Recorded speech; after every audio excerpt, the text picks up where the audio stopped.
Paredes will have the ball tonight for the Twins. We've seen him before, but we'll see him for the first time as a starter at Target Field here coming up tonight in Game 2 of this 3-game series with the Rockies. With that, welcome back to the booth, everybody. Alongside former MVP Justin Morneau, I'm Corey Provus. Let's go back about a month. The Twins were towards the end of their 3-city long 10-game road trip. They were running out of innings. They needed some starts. They needed some innings. And here comes Mike Paredes, a former 18th round pick, given an opportunity, and certainly he has made the most of it. He is throwing well, and this is not a bullpen game anymore, Morney. This is a true start tonight for Mike Paredes here in Game 2. In the game notes, he has been listed the times he's gone out there and started as an opener. Now he's listed as a true starter. 75 pitches his last time out. He uses all 4 very well. You see as he's been built up in these 3 starts. Twins have won those. He does not have his first career win. Hopefully he's able to get that tonight. But really the mix is what makes him so effective. He's able to use 4 pitches effectively, uses them pretty close to evenly. But recently, since he's moved into that rotation, the strikeouts have come on the sweeper or the changeup. I think he's got pretty good depth with that changeup. The sweeper's a good pitch for him. It's got a little above average side-to-side movement on that pitch. He's able to miss some bats with it, but him living around the edges against this aggressive Colorado team is going to be very important. He's done a great job of staying off the barrel, as they mentioned in the pregame show, but really for him going out there, mixing his pitches, setting it up, he has to use his fastball. He has to use his fastball effectively. Even though it averages about 93 miles an hour, he has to be able to pitch in with it, and everything else will work off of that. Yeah, we'll see Paredes, as we saw last night. This Rockies team, they swing early, they swing often, they will chase, and we'll see if Mike can use that to his advantage here tonight in Game 2. Twins and the Rockies. What a game last night. We're back for more Twins baseball next on Twins TV. When it counts. Minnesota Twins baseball is presented by Progressive. Twins and the Rockies back at it tonight. Another lovely night for baseball. Partly cloudy skies. A bit warmer than last night, but we'll take it 80 degrees here at game time for Game 2 of this series. Twins winning in walk-off fashion last night.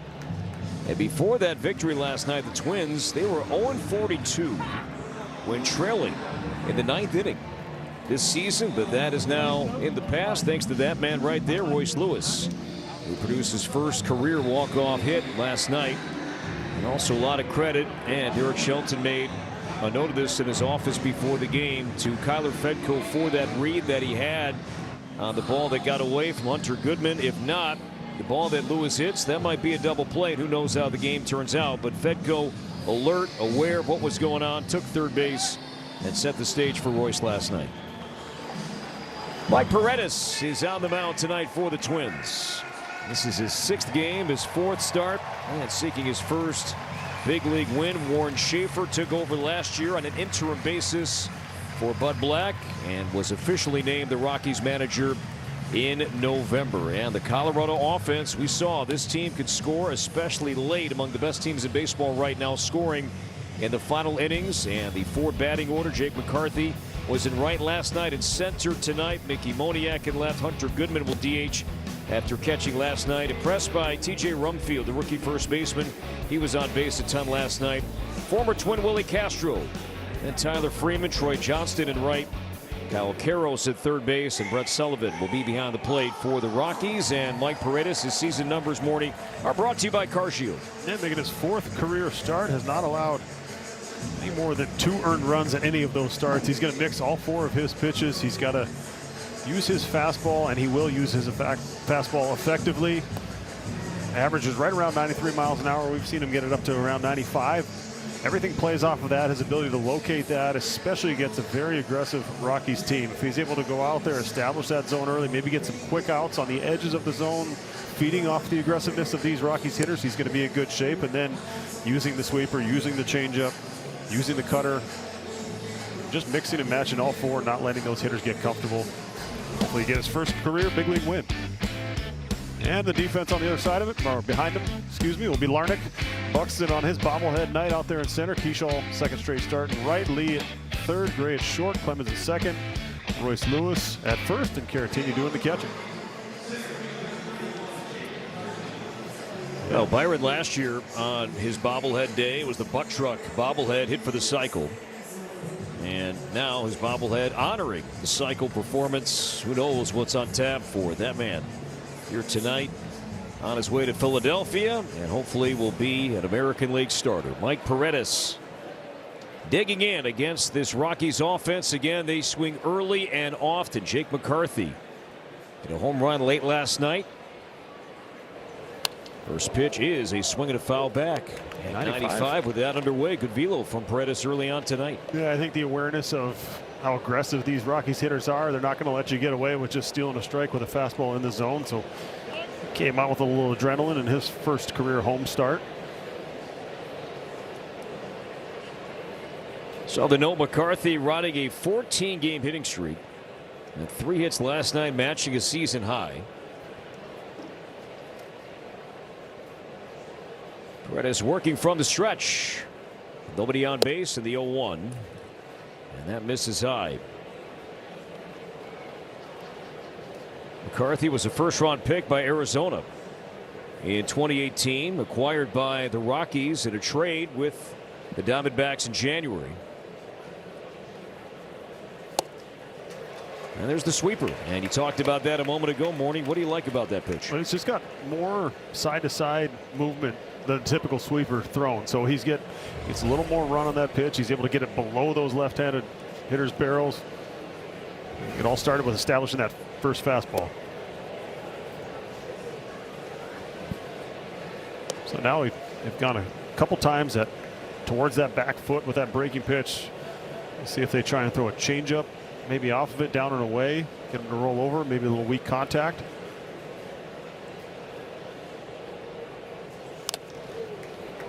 Ricochets off of Caratini. I'll go back in there one more time with something moving late. But I think that's the benefit of 2 pitches that spin, that move in or away from a right-handed hitter. The cutter a little shorter, a little firmer, and then he's got that sweeper that he throws that kind of comes out of that same arm slot, but then has a whole lot more run than that cutter, and you have to be able to tell the difference between the two. I don't know if that was for Caratini, maybe after that foul ball, give him a little extra time. But Caratini has caught every game, has started every game behind the plate on this homestand. 2-2 pitch to left field, and Trevor Larnach over towards the line, and weak contact induced there by Paredes. So McCarthy flies out, bases empty for Mickey Moniak. But first we take a look at our keys to the game, brought to you by Toyota. Just one key: control the action, and has a lot to do with how aggressive these Rockies hitters are. As I've talked about, they're going up there, they're looking to swing at the first pitch, they're looking to do damage. So if he's able to control the zone, he's able to get some quick outs around the edges of the strike zone, he's going to be in good shape. Moniak just off the IL earlier in the week. He missed time with tendonitis in his right ankle. Came off the IL on Monday. He's hit 12 home runs a year after hitting 24. So when healthy, a good season. And Marty and the crew talking about Moniak during the pregame show tonight. Here's a former #1 overall pick by the Phillies in 2016. That is a lot of pressure for a high school kid. Good to see that he's found his footing and a place where he's comfortable and can take advantage of that talent. The 1-1. And Royce Lewis tells Paredes, "I've got it." And Royce makes the play himself, and there are 2 down. And now Hunter Goodman, who caught last night, DHing tonight, and his swing put the Rockies on top, and it was gone by plenty. Statcast 3D powered by Google Cloud. Morning 4:51 here at Target Field last night. Yeah, he knew it immediately. He put his head down right after he hit it, and then he had to take a little peek at it just to see how far it went and make sure it was staying fair. But it's a pop from the catcher position. He's in DH spot today. But longest homer of his career last night, as Paredes gets the call off the outside corner. No challenge there from Goodman. That looked to be ball 1. But 22 home runs now for Hunter Goodman, and that's tied for 4th most in the majors and 2nd most in the National League. It's the most home runs by a National League catcher before the All-Star break since Javi Lopez hit 23 in 2003.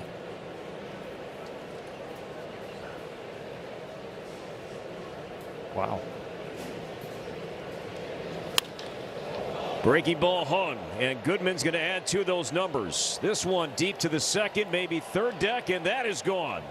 Another tape measure shot from Hunter Goodman. And he stays hot, and the Rockies strike for a first inning run. It's 1-0 Colorado. Not quite as hard or as far as last night, but it still got up there in the third deck. You got a hanging breaking ball and jumped all over it. Not sure if he was sitting on it or if he just saw it out of the hand. This is more just a case, I think, of that ball just kind of spinning in that middle part of the zone, and with the most dangerous power threat in the lineup, he's not going to let you get away with that one. First home run Paredes has allowed to a right-handed batter. Just the second extra base hit he's allowed to a righty this season. And the Rockies take a 1-0 lead. 2 down now for T.J. Rumfield. Rookie first baseman acquired from the Yankees this offseason, with Rumfield blocked in the Yankee system by Ben Rice, even Paul Goldschmidt, who's having a great year with New York. Rumfield getting a chance to be an everyday first baseman now with the Rockies and making the most of it. Amongst all National League rookies, Rumfield is first in average. He's first in hits. He's first in slugging. He was on base 4 times last night, 2 hits and 2 walks. 2 balls and no strikes. Yeah, I think what stood out to me is he looks like a guy who was ready for the big leagues. The first 2 at bats where he walked, it was, first one was on 4 pitches, but then ran a little deeper count. And it just looks comfortable. Doesn't look like he's jumping at any of these pitches. Looks like his takes are good. Nasty right there, and he doesn't do a whole lot of that. He doesn't strike out at a high rate. He'll take his walk. 2-2.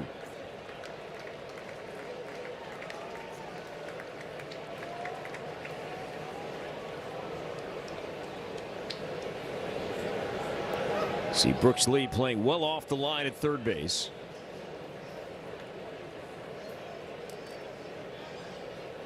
Two. Crack to right down the line, and that's going to be a fair ball. He'll find the corner, and Rumfield on his way to second base. He is in sliding, so back-to-back 2-out hits. The Goodman home run, now a Rumfield double.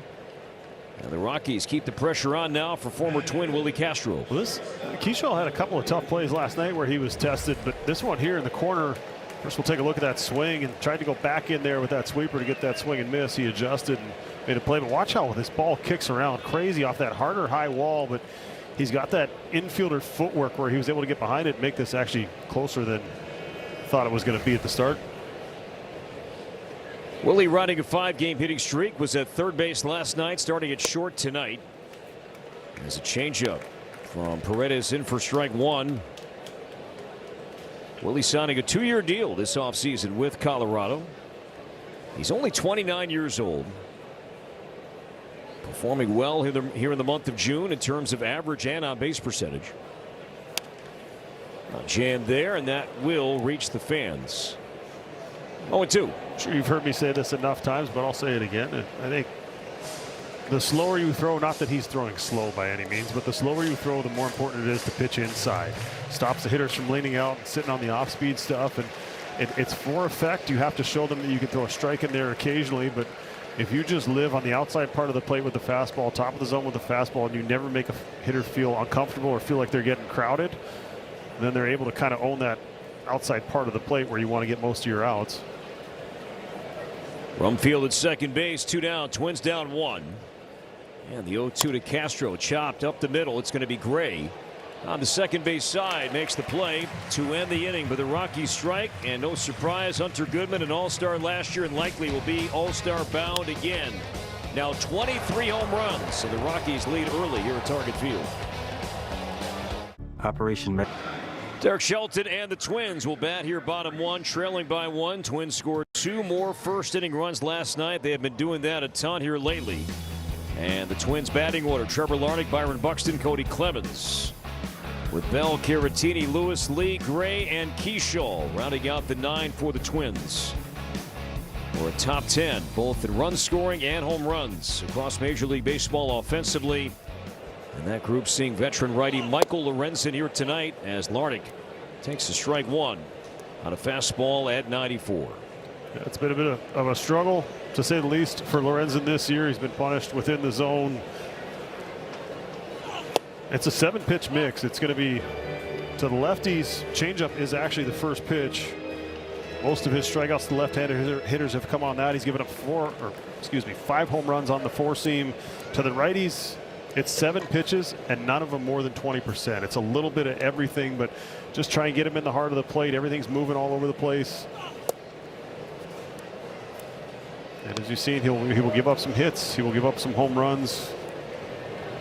Most hits allowed in the majors at 113. Opponents hitting 340 against him. Highest opposing average in the game. As Larnach one-hops right side off the body of Freeman. Picks up the ball, and Larnach is safe. The ball gets away. It stays on the field of play. So hard contact hit the ground, came up on Freeman. It kicked away. And Larnach is on to begin the first inning. Here comes Byron Buxton. Well, hard contact from Larnach. We've seen a lot this year. That will go down as a hit. You barrel a ball like that. Had some topspin, took a little tricky hop. And then at the end of this play, Larnach, great communication from Brady Sizemore. If we see him come in at the end of your shot, just making sure Larnach doesn't take off towards second, as we saw last night. Byron Buxton 3 for 5 last night. A double. He drove in 2, scored twice. Last 18. He's hit 8 home runs. He has scored 16 runs. Up and inside, and Buxton got hit on a changeup. And he looks to be okay. And Larnach will move to second base, and the Twins have 2 on. Just a misfire on the changeup. The fans don't like it on his bobblehead night, and the ball that you see the spin kind of tumbling. Thankfully, got that pad on that tricep. Make it an immediate run scoring opportunity for Cody Clemens. But if you're gonna hit a guy, you're not gonna hit him with a changeup. So obviously accidental. So the Twins have some pressure on Lorenzen right away. ERA for Lorenzen over 7.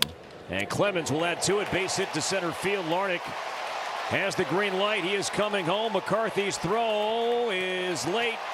And Larnach scores standing. Buxton stops at second. Cody Clemens ties it up with a first-inning RBI single. Just a solid approach. Not trying to do too much. Take what the game gives you. Use the big part of the field.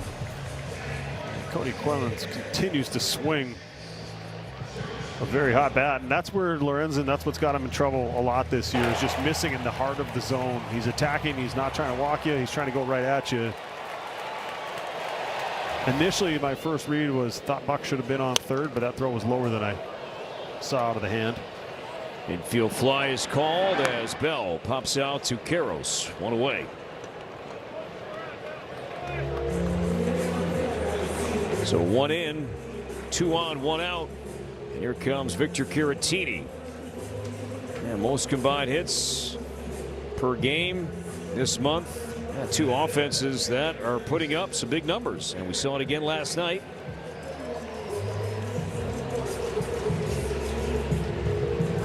And now Caratini. And don't quit in either one of them either. You got 2 teams that are fighting all the way to the end. Come out swinging today. Hitting .351 this month, 4 homers and 4 doubles. Yeah, I was diving into some numbers on Caratini and just what stands out here offensively. And it's always a misnomer to say that hitters, they're trying to hit the ball in the air. They're trying to hit line drives. That's the goal of a hitter. And Caratini is doing that at his highest rate since 2019.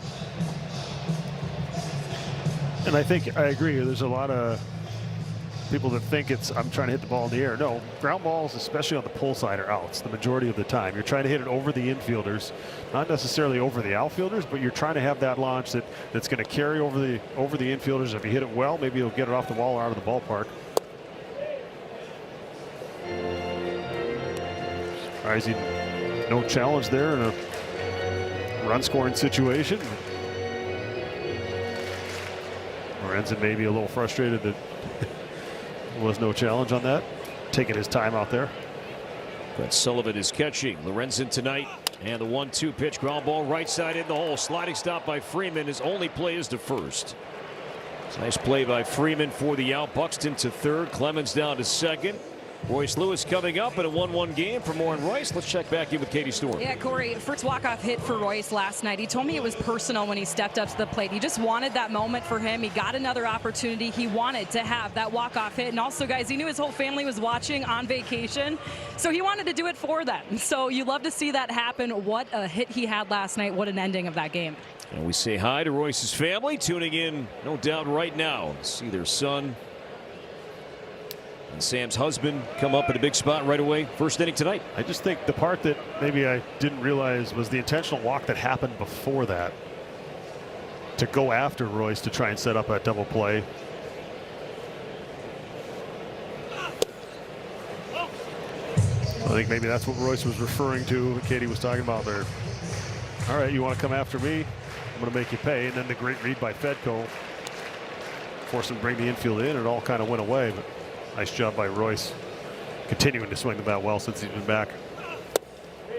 They track that sweeper well. 1 ball, 1 strike. Twins another good night, hitting with runners in scoring position as a team, 4 for 8. And with that, maintain the lead with the highest batting average in the game. With runners in scoring position, Royce in that spot right away tonight, up to 292 as a team. That's a good pitch from Lorenzen. Outside corner at 94, 1-2.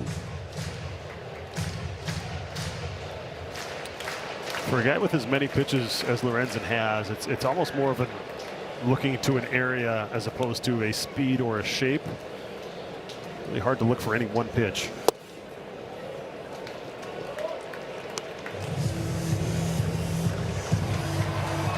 Now Lorenzen allowing a .330 batting average against with runners in scoring position.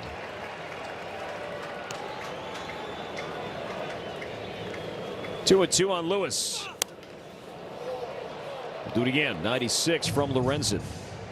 Let's go back and take another look at the walk-off swing last night morning in the 10th inning. Just a simple approach of just moving that ball forward, put pressure on the defense to make a play. And when the infield comes in, infielders lose their range. It opens up a lot of that field.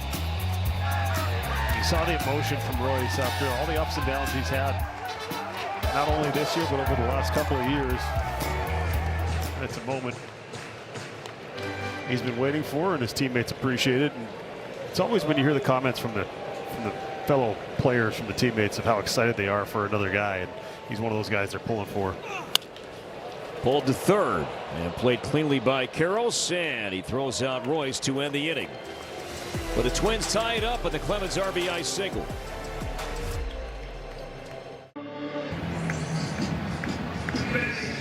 All tied 1-1.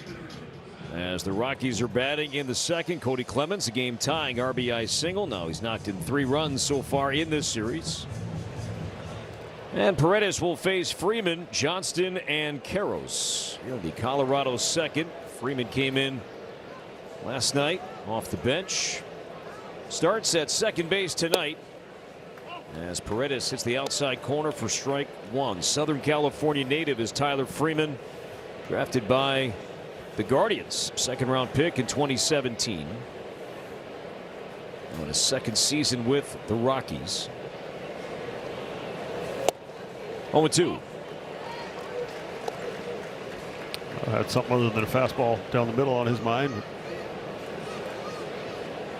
Not too often in today's game, you see too many pitchers double up fastballs in the zone for strikes. Now see if they throw that sweeper or cutter off of it. Right back to the fastball. We mentioned it last night. We mentioned it tonight. This team will chase. They are very aggressive. They're aggressive in the zone. Saw Taj have 3 innings where he threw 8 pitches or less in the ball game last night. Braves would love a couple of those as well.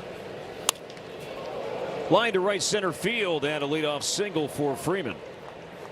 And no run. 5 stolen bases for the Colorado second baseman, and the Rockies pick up their 3rd hit on Paredes so far tonight. I mean, this wasn't a terrible pitch. Watch how far he goes out to get this thing. I mean, that ball's on the white line of the left-handed batter's box. Sounded like maybe he broke his bat or at least got it down towards the end, but that was kind of what I was talking about last inning of you have to pitch in pitches in that at bat, fastball away, fastball middle, fastball away, and then a sweeper off of it. Wasn't really inside conscious at any point there. Johnston swings early. And sure enough, elevate the fastball by him. Strike one. Johnston, the DH last night, in right field tonight. He's hitting .314. That is the 5th highest batting average in the National League. And he's been very good overall against right-handed pitchers. It was a waiver claim from Miami back in November.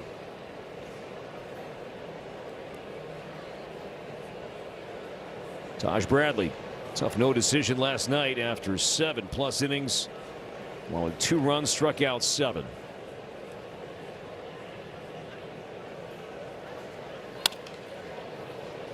In the alley, and Larnach calling off Buxton.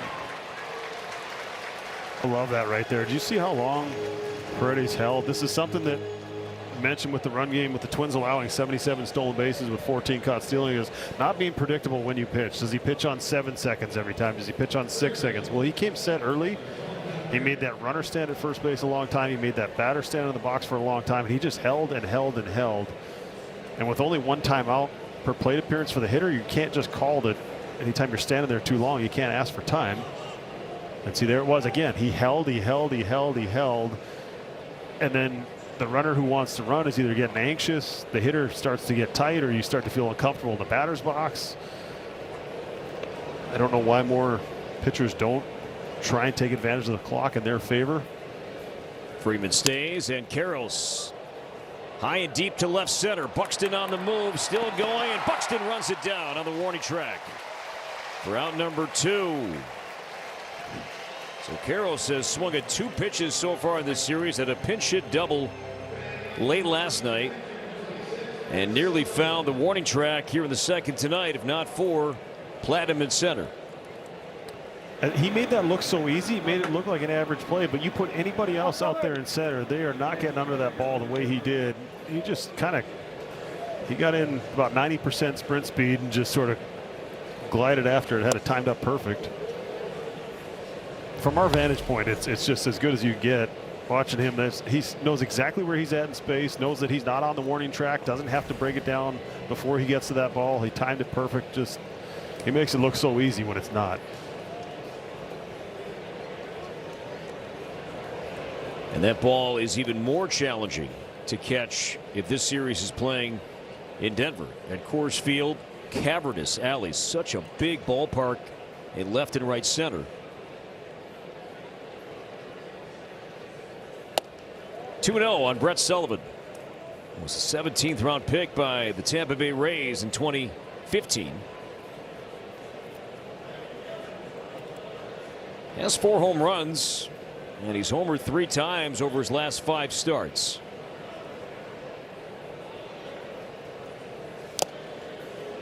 Now 2-1.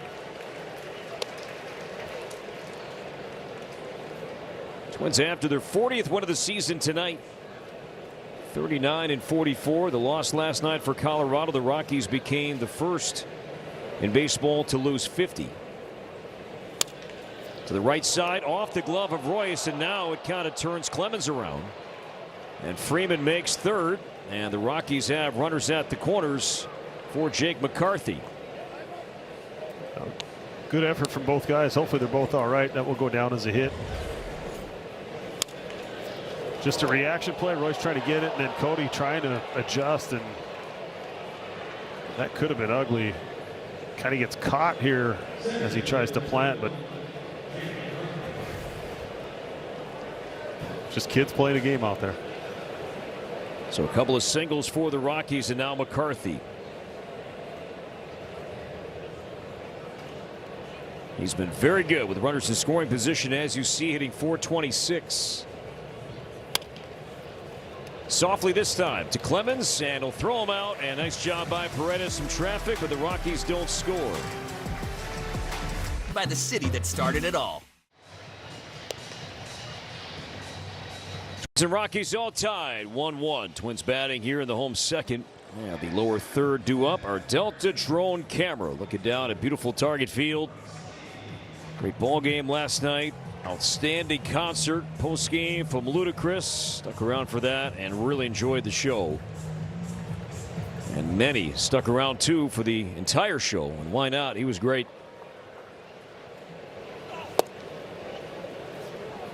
Brooks Lee homered last night. Now 14 home runs, 2 shy of his career high 16 that he set last year.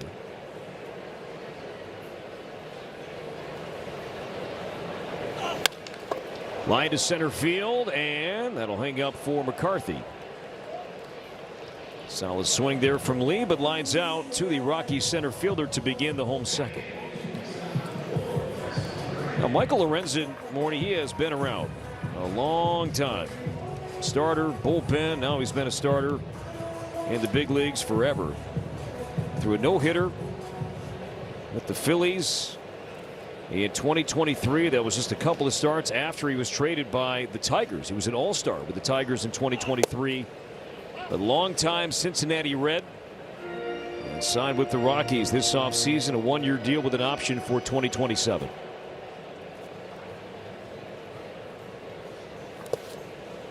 Very hard thing to do to get pitchers to sign in Colorado, to bring them in. Guys that are willing to pitch there.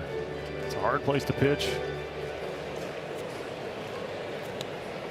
They've tried many different ways of trying to attack that pitching problem. Now, new president of baseball operations coming in. We'll see if they're able to find a different way to attack it.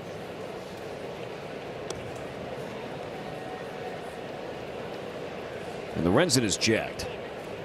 I mean, this dude. That's what Marty just texted me. He is. And that's what I think I see in the morning, but it just doesn't seem to be panning out yet. But I mean, between him and a couple more sets. Yeah, but our buddy and our colleague Anthony Recker. I mean, those are 2 guys right there. I mean, arm wrestling match. Who you taking, Lorenzen or Recker? All right, Morty, you're on the hot seat. Go. Well, I probably won't have to talk to Lorenzen, so I'll say Recker just because I might run into the hallway or something. The batter is challenging the call of strike. Gray will challenge, and ABS challenges are powered by T-Mobile, and it looked like a good pitch, and the Twins are down the call is confirmed. to one challenge. One challenge remaining.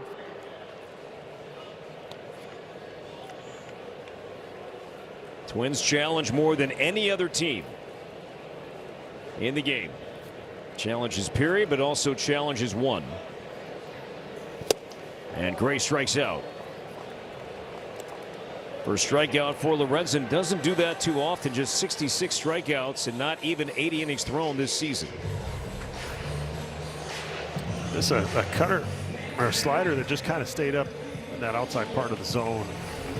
We were talking about before we came on the air. Both guys don't rack up the strikeouts. The defense is going to be very important in this game. Who can play clean? Who's going to make the most plays? Luke Keyshaw 0 for 3 last night. Look at a snap at 0 for 15. Back-to-back starts for Keyshaw in right field. I was talking to Shelty about that yesterday. Do you think moving positions can have a positive impact on his offense? And I think Brooks Lee was immediately what came to mind of moving somewhere else, give you a little different focus. You're worried about on the defensive side. That's all you're thinking about. And Keyshaw indeed snaps the 0 for 15. The 2-out single up the middle. Twins have some speed on here in a 1-1 game for Larnach. Well, it's just something that happens to hitters all the time. If you're struggling or if you're not having the year you want to have, sometimes you're standing out there, whether you're at second base or you're in right field or first base, and your swing starts going through your mind. And that's one of the worst things you can do as a hitter when you're playing defense, is to bring your at-bats with you into the field. But everybody does it at some point. And I think sometimes you get a new position and you're hyper focused on what you're doing on the defensive side. Sometimes you let those at-bats go and it doesn't stay with you, and all of a sudden you go up there the next time and your mind is a little more clear. You're not stuck on that last at-bat. How did I get out? Why did I roll over that breaking ball? Whatever it was. So we have a little Allen visit here. But so my thought with Keyshaw was, okay, we saw him come onto the scene last year. He was phenomenal offensively. Still learning at second base. It's been a bit of a struggle for him defensively at second. So, all right, move out to right field, learning a position that he has played in the minor leagues. He has been in the outfield, but playing at the big league level is a little different, especially this right field. All the focus pregame now is on how do I play this ball off the wall? How am I taking my angles? All of those things. Not necessarily how am I going to get myself out of this 0 for 15 or how am I going to turn my season around offensively. He's got, dual focus, and maybe that'll help on the offensive side of things to lighten him up a little bit. Keyshaw stays as Larnach tracks outside 2-0. Sullivan doesn't. So the Twins can't take advantage. Larnach infield single scored last inning. Runner stays, and that's a strike. 2-1 on Trevor Larnach.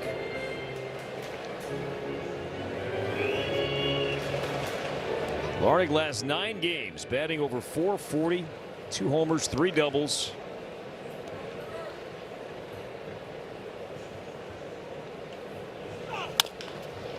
To the right side, and Freeman makes the play on Larnach, and the Twins leave 1.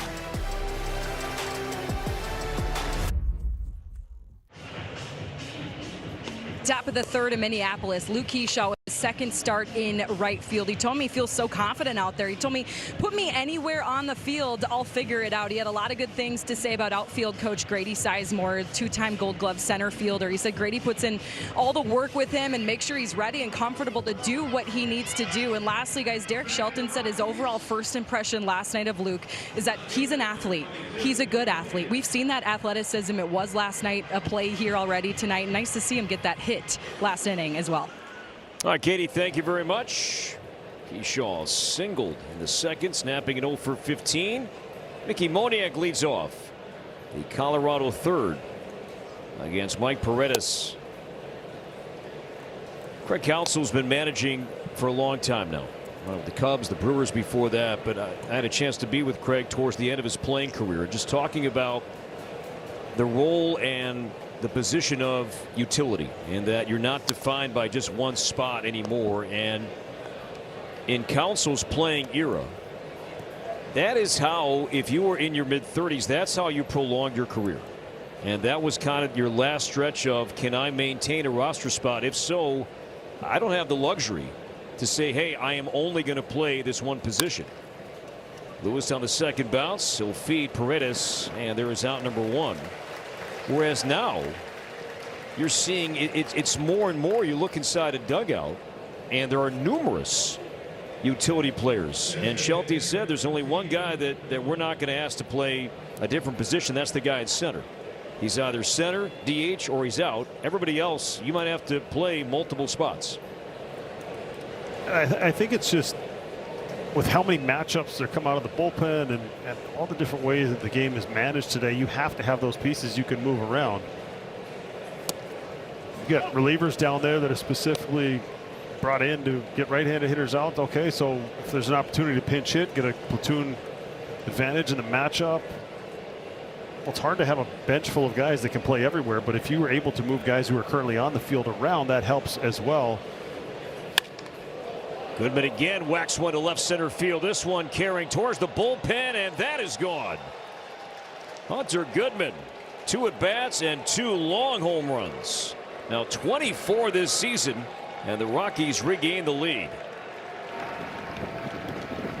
3 straight plate appearances with a home run as well after that one late in the ball game last night.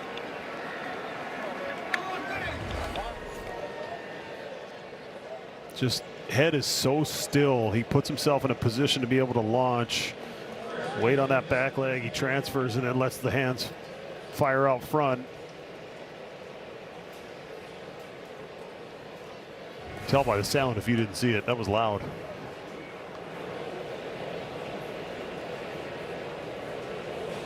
So 2-1 Colorado, second tonight for Goodman, and now Rumfield. Let's take a look at our Jeep standings and update the home run leaderboard. And Goodman, he is making a charge towards Buxton and Alvarez. Now 24. Ben Rice, Twins will see him at Yankee Stadium next weekend. Kyle Schwarber leading the way. So Yordan Alvarez in Houston starting on Monday. Rumfield is center. Buxton, though, with a play on this ball. And there are 2 down. I mean, the numbers against Paredes in terms of how lineups see him in a given start before tonight. First time that Mike had seen a lineup. Hitters were combined 2 for 21. Fantastic numbers, but then adjustments being made by the opposing team in that second time a lineup is seen, Mike, in a given outing. The batting average jumps to 300. The OPS jumps over 900.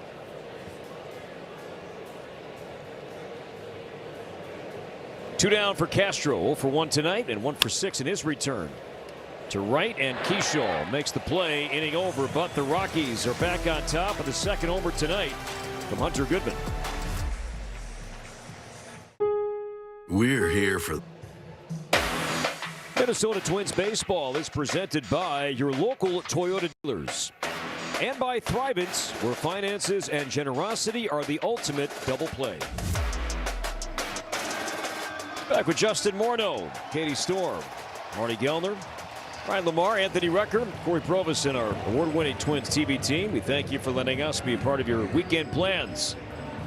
Buxton, Clemens, and Bell in the home third. Twins down 1. Byron hit by a pitch and was left at third base back in the first inning.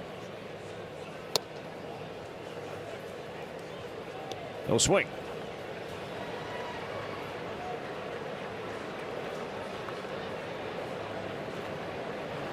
"25 home runs for Buxton.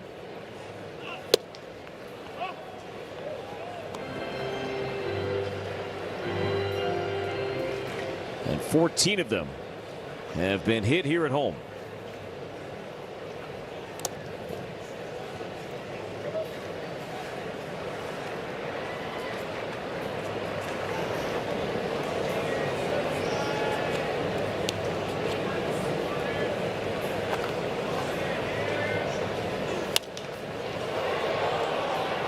Served out to right, and Johnston makes the play, and Buxton is retired to begin the home third. And now Cody Clemens 1 for 1 tonight.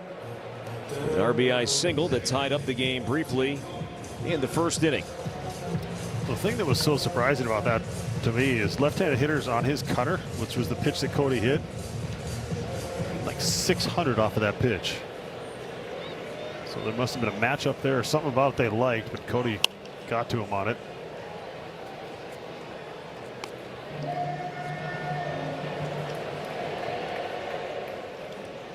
Clemens tonight starting at second base for the 4th time. He's played great defense wherever he has been, and this even goes back to last year. Saw him play some center field on the last road trip. He's played well out there.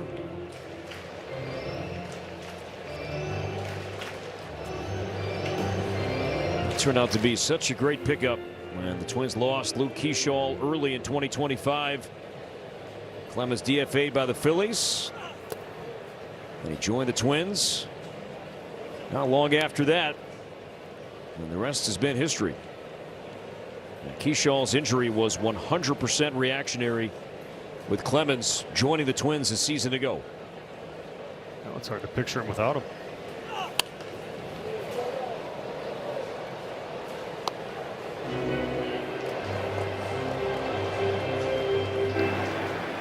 Josh Bell on deck.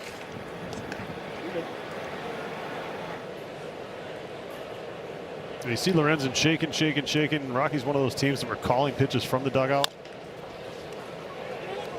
2 guys there. Lorenzen will cover, and Clemens grounds out. You probably want to see a little more communication from your infielders on this ball. It's better that 2 guys are going after it instead of both guys not reaching for it. But we saw the play last night where Rumfield tried to make that throw on the run. Today he goes after it aggressively. That is an easier play for the second baseman because he's moving towards the base to make that throw, but nice adjustment. Didn't try and throw that one on the run today. Josh Bell coming into this game 9 for 31 with 2 home runs off of Lorenzen. A little look back and forth between these guys, these 2 guys that have battled for so long. Hard hit right side, speared by Freeman to the ground, to his feet, and throws out. The Twins DH, hard contact, but Freeman makes the play. Rockies back at it, leading by 1. Avatar Fire and Ash is now streaming. Game days just got better with $2 beers. Sip on $2 Budweiser, Bud Light, or Summit Twins Pills prior to first pitch every Friday and Saturday home game this season. Grab your tickets and toast the Twins right here at twins.com/tickets. 2-1 Colorado as the fourth inning begins. Freeman, Johnston, and Karros to bat for the Rockies.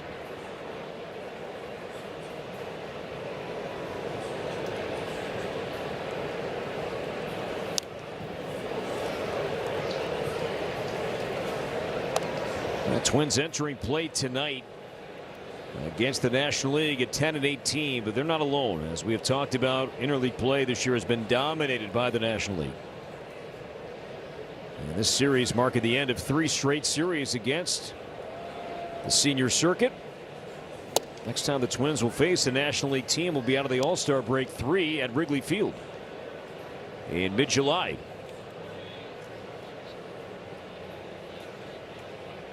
One ball, one strike on Freeman.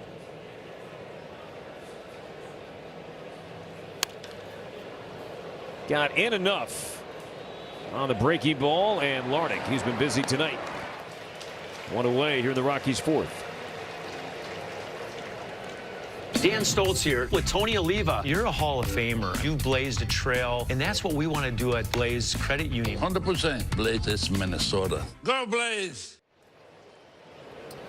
I know we talk about the interleague stuff, but I think as a player now, where the pitchers don't hit, it's not even close to the same deal as it used to be when it was all condensed, and pitchers for the weeks leading up to it would be taking batting practice and bunting practice in the American League. So our guys would be out there kind of working on stuff, starters making sure they get bunts down and learning how to play that National League style game.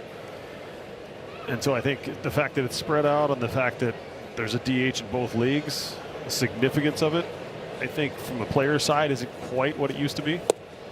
I think it's still great. We talked about this yesterday. I think it's still great that you get to see every team every year as we have a challenge here. And Caratini, he is going to be right. Twins one challenge left. Caratini's been excellent this season, and the call's overturned. Good read there. His 43rd win.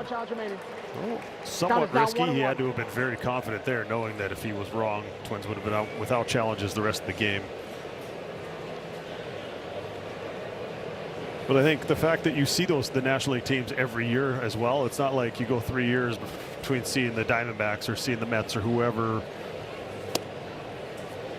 So I think, yes, I like it. I'm in agreement with you. I think we both like the fact that Shohei was here last week. They'll play the Dodgers again next year, and then the Dodgers will come back again 2 years from now. So I think that part of it is really good. Began to swing and went. Rung up by Mark Ripperger at third base. And now 2-ball, 2-strike count on Johnston. The Rockies dugout like this call. If it's our guy, I'm complaining. That's all I'm saying. Their guy? Yeah. Sure.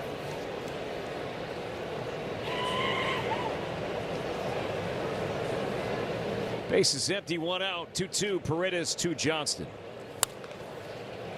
To right, over is Keyshaw, sliding and makes the play. Nice route, good effort there from Keyshaw with a sliding catch and right for out number 2. Athlete.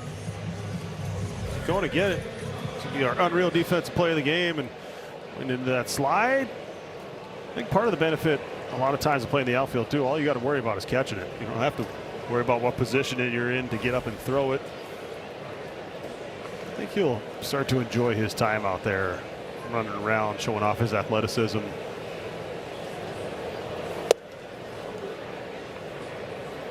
I know there's 2 outs, but I'm going to go back here anyway. But the other part of the stuff that I didn't know going into playing the National League teams, I had no idea what a double switch was. I had no idea. It's a completely different strategy when the pitcher's hitting 9th. Do you challenge the guy who's hitting 8th? All of those things that were part of the National League game. And having an understanding of, oh, Gardy, what's a double switch? Why?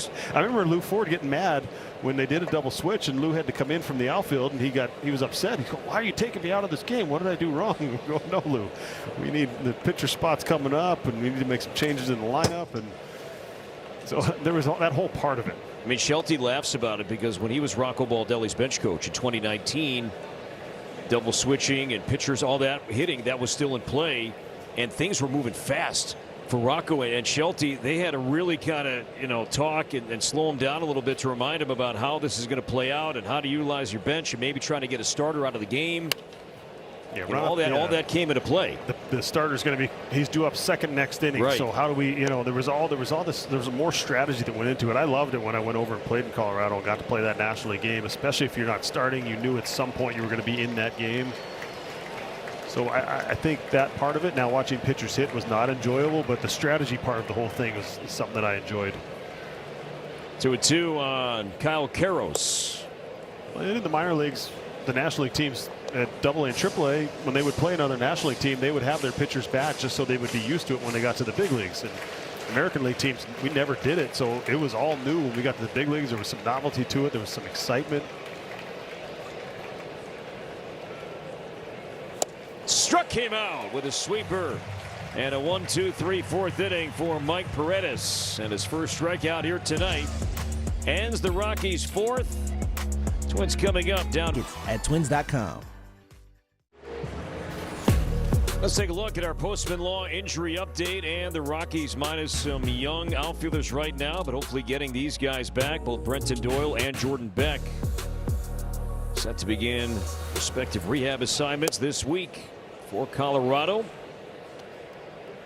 So Warren Schaefer hoping to get a healthier roster here soon. Although the way that Cole Carrick, who's not starting tonight, he might come in later on for offense and defense in center. The rookie's been great in center field in the absence of Doyle. Another guy that's out for Colorado, and I'm not sure we're going to see this guy ever play again, and that is Chris Bryant. Former MVP is on the 60-day injured list with severe chronic lumbar degenerative disc disease. And it sounds terrible and it sounds painful. And for a guy that won a world title, Rookie of the Year, MVP, you name it, while many of his former Cub teammates are still thriving, Bryant's career might be over. Left field and shallow, slicing near the line, and it lands fair.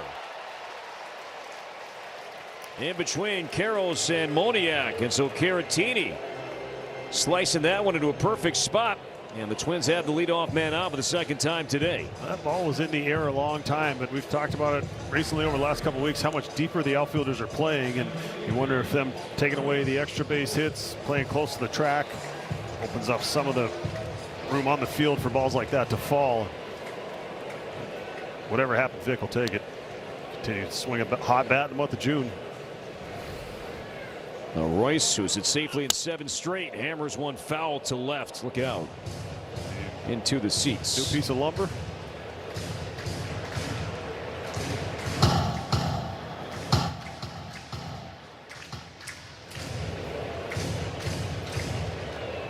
We've talked about Royce and his bat plan quite a bit this season. First time since he signed after being drafted. He doesn't have a bat contract, and he said he's trying out different makes, different models, sizes, what have you,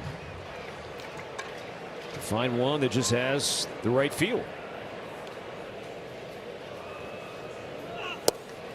And I think for fans that don't understand, I mean, you could make pretty much any model, any combination of barrel size, where the taper starts, the handle is different.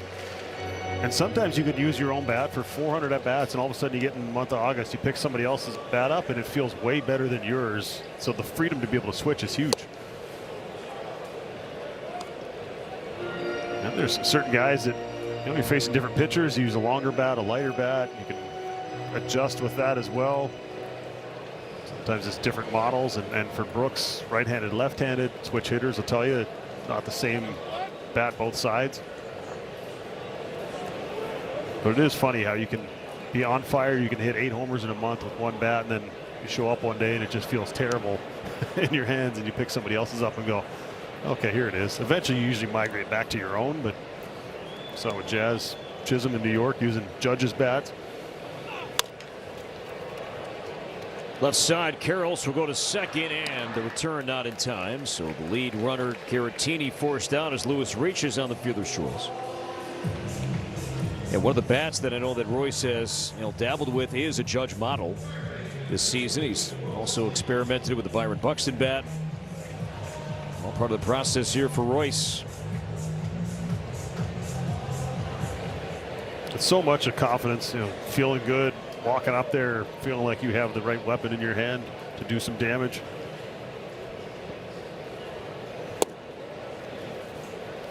And it's funny how it ends up that way. I mean, you pick up a metal bat, you start playing, the handle's the same basically on every bat other than the axe ones, and the barrels are pretty much the exact same. Get here, it gets pretty specific. I remember sending my bats in, taping the handle over and over, and get the measurements and get it going. You end up sending it back and forth about 15 times before you settle on the model you like, and try to tinker. Caught up with former Twin All-Star Willie Castro playing at shortstop tonight, and asked him about his bats. And I said, remind me, switch hitting, same bat. He said, yeah, don't change. I said, what about later in the season? Do you go lighter? He said, yes. I'll probably go to about a 30 ounce bat at the end, but more 31-ish right now. It's funny, there's the theory go lighter, and then that was in Rochester in AAA. Cal Ripken came in. He was doing something for the Red Wings. They were Orioles affiliate forever. And I said, what did you do late in the year? He said, I actually went heavier because it forced me to be more efficient with my path, and it let the bat provide some of the thump. Now, in today's game of velocity and spin and everything else, guys are going shorter, they're going lighter than they ever were. Completely understand why with all the movement. But just how it's different for everyone, and I said it's the mental side of things. How do you feel when you walk up there? If you feel like you got the right bat, you feel like you got a chance.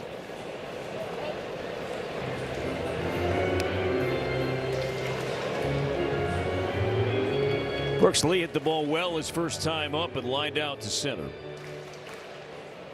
The Twins have not been running much as a team lately. Royce 5 stolen bases. Has a good lead, stays as Brooks travels that pitch outside. 3-2. What about running now for a guy that doesn't strike out at a high rate? I'm sending him here with the contact rate, with the catcher behind the plate, with the combination of all those things. Not a strikeout guy on the mound as well. Expect this ball to be put in play if it's in the zone. Royce runs. 3-2 pitch popped up. And Royce touches second, stumbles, and now has to hustle back to first, and a little collision there between the two and right. And the ball is caught by Freeman. Hopefully Royce is all right. Looked like he was okay. Looked like he tried to push off the base as he got to second. And just kind of foot gave out on him. He wasn't exactly up against the base. So he's going, got to find the ball. Stumbled, but what an athlete. It's a good look here. Put on the brakes. Get the skate sharpened a little bit.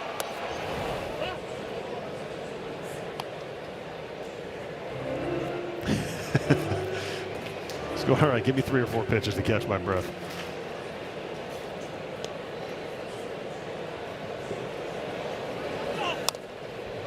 Oh, 2 on Tristan Gray. It wasn't the stealing, it's the panic when you feel like you're going to get thrown out. And you Double feel like play, yeah. And you're running in quicksand, and the heart rate starts going up. And oh man, I don't want to get doubled off on that ball.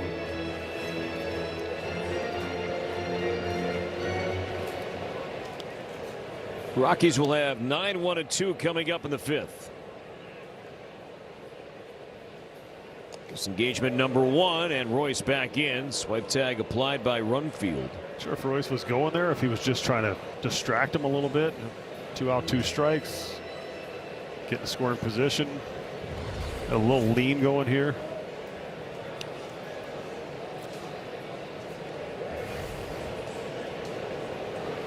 Runner goes, and the pitch chopped to first, and sliding stop made by Rumfield. And that's the guy that won a Gold Glove in the minor leagues with the Yankees a couple of years ago. And the Twins lead 1. Only from your local Ford dealer. Welcome back. Your next game day jersey is waiting for you here at Target Field. Coming up tomorrow, it's a Royce Lewis replica jersey giveaway. Celebrate Rolls-Royce by being one of the first 10,000 fans to grab this jersey, presented by Sheboygan Sausage Company. Grab your seats right now at twins.com/tickets. Buxton bobblehead tonight. Royce jersey giveaway tomorrow. Now the Twins are off to Houston and New York before wrapping up the first half here at home with the Guardians and the Angels. 2-1 Colorado, fifth inning. Underway for Mike Paredes as Brett Sullivan takes high.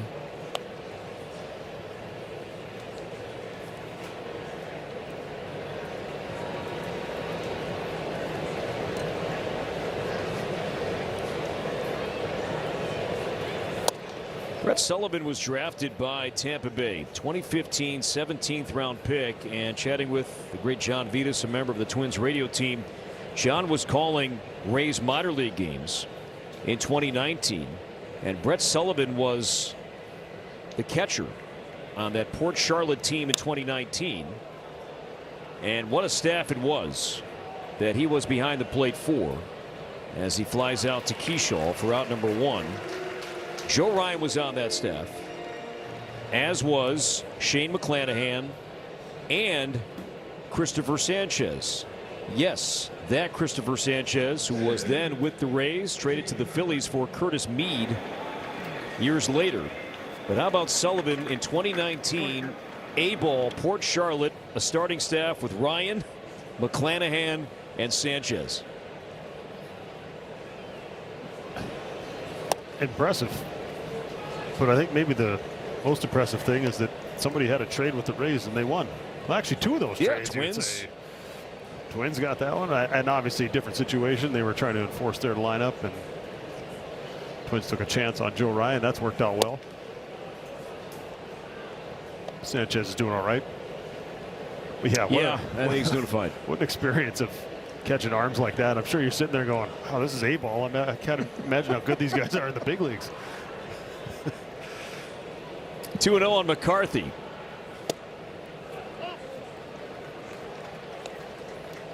Twins bullpen beginning to stir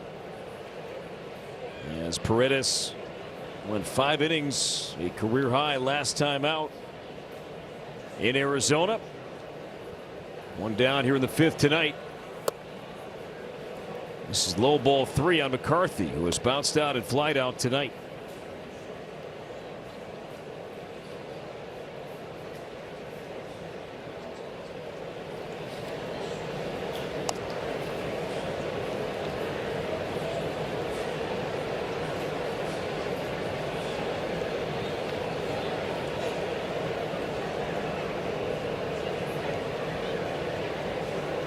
(3-1) to McCarthy.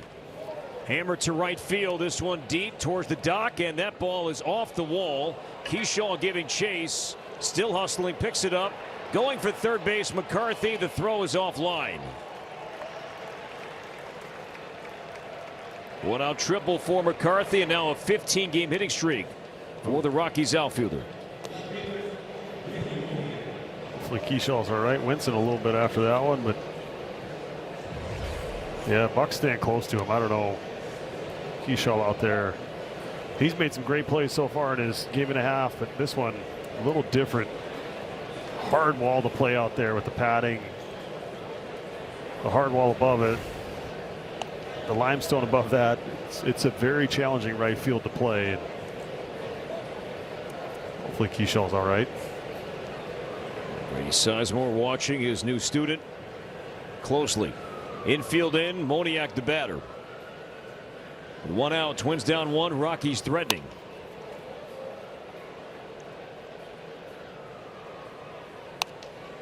I mean, Keyshaw played last night that he played perfectly. That ball hit within 5 feet of that, but it didn't kick back 50 feet towards the infield. Such a hard play. Made a good throw on it. See if they can get a pop up on the infield here.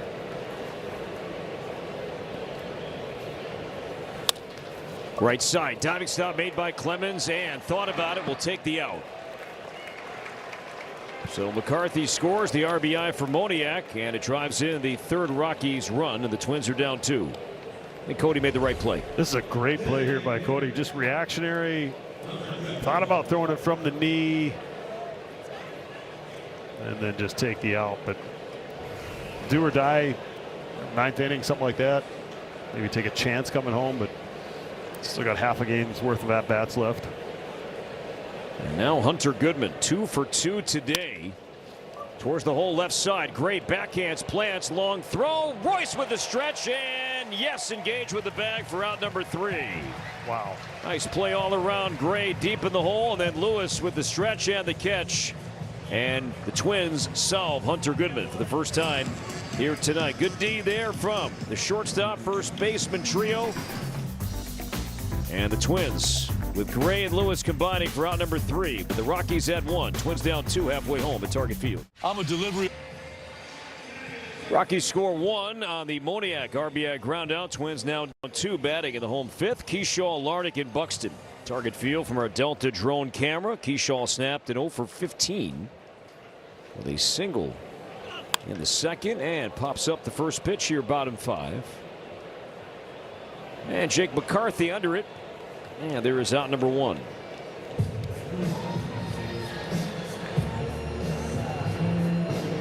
Now, so far, Michael Lorenzen is pitching nothing like the numbers.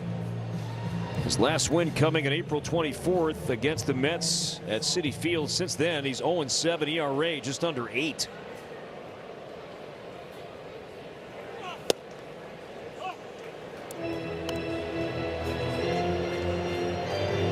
See now the Twins, third time against Lorenzen. Larnach 1 for 2.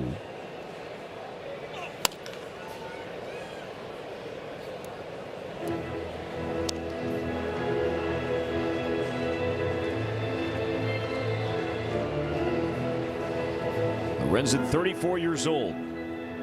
Been with the Reds, the Angels, the Tigers, the Phillies, the Rangers, the Royals, and now the Rockies.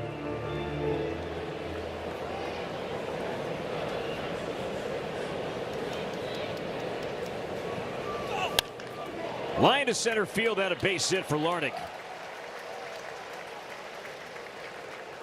The team's 0-2 count against Lorenzen with his low strikeout rate. That batting average is well above league average with an 0-2 count. And Larnach adding to those numbers with his second hit today. Yeah, Paul had a ton of movement back towards the inside corner, but Larnach does a great job pulling the hands in and finding the barrel. Love to see this nice crowd on a Saturday night. Up on their feet. Right guy in the box to get him to do that.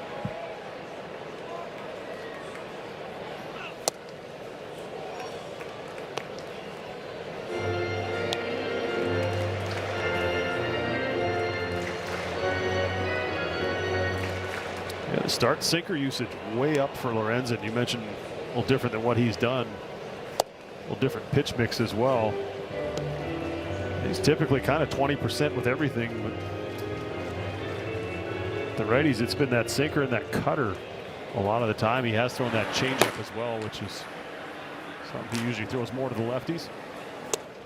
Rogers up, and I thought we'd see more of that. And until the Twins start to improve collectively against changeups and splitters, that's what I always go into a series or a certain start. That's the pitch, and pitches I have my eye on. And it's tough because is it a strength of that pitcher, even though it's a weakness as far as numbers go for a certain team? Is that something that guy wants to get? You're going to get beat on your third or fourth or fifth best pitch. Out to right, and Johnston next to play for out number 2. Larnach back to first. Clemens coming up, but first this word from Plunkett's Pest Control. When pests show up uninvited, Plunkett knocks them out of the park with trusted professional care. From first visit to long-term prevention, get Plunkett's today.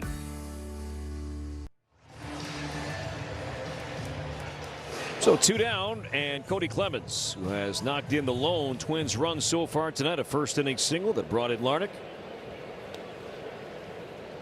Not a bad time for a homer.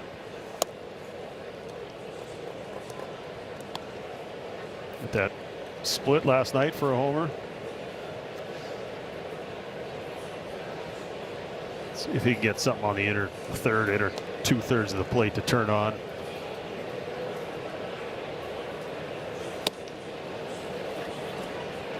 There's that sinker again. Almost double the season average of how often he throws that pitch.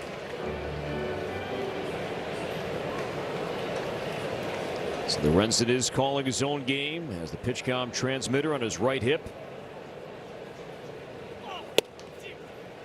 And frustrated with his mislocation there, now a 2-1 count.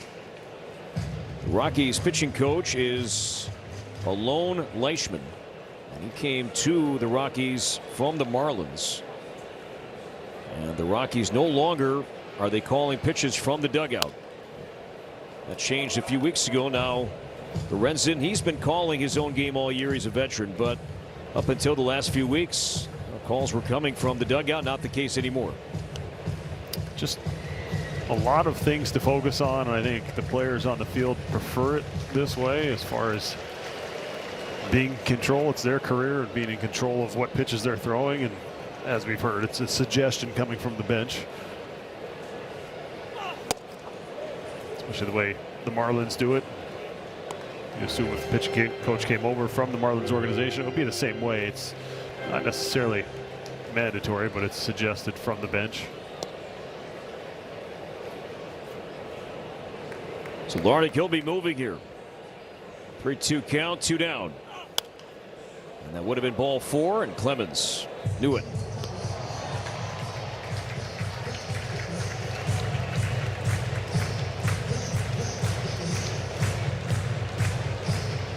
The Rockies overhauling their front office, changing up members of the coaching staff. But they did retain Warren Schaefer, and no longer the interim manager.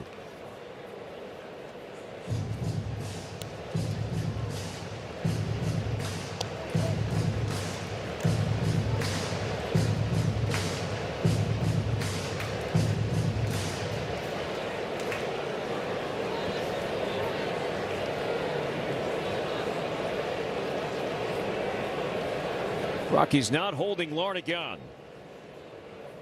With 2 down, runner goes, 3-2 pitch, line to short, and right at Willie Castro. Makes the play, drops to his seats. Inning over.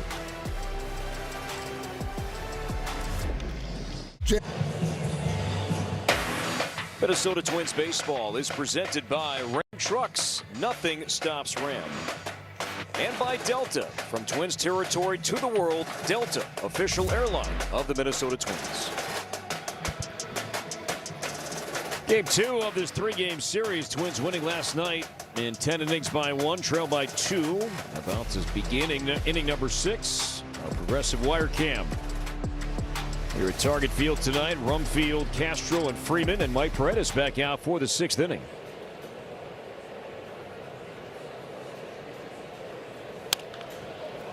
That's a fair ball.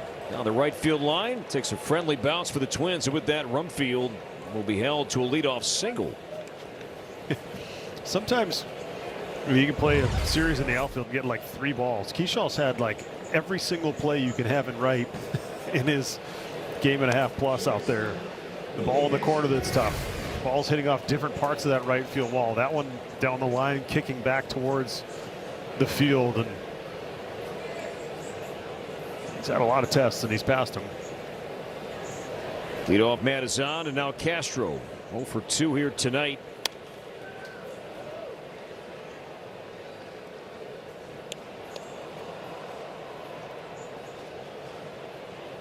Twins traded Willie to the Cubs at the deadline last year and signed a 2-year deal with the Rockies. He's played all over, infield and some outfield.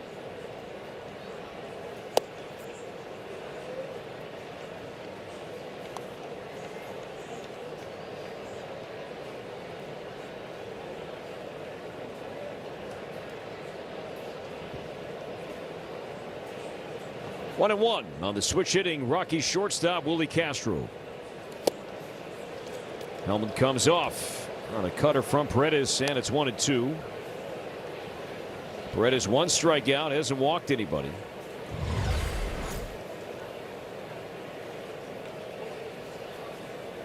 Seen that once or twice in this ballpark.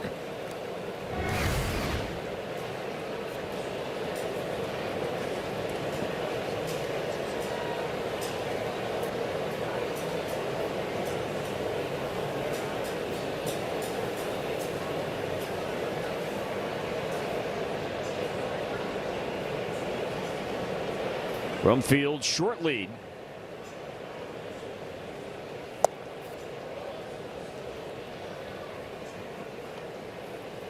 Yeah, the Rockies, they haven't chased much here tonight, and that was a key we felt coming into the ball game with the Rockies chasing the manner that they have.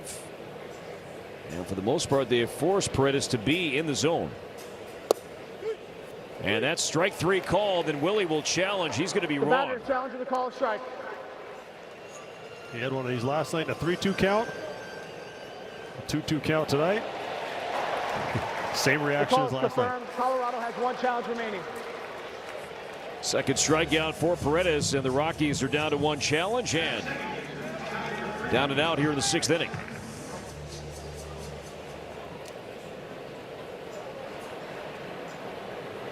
Now Tyler Freeman. 1 for 2.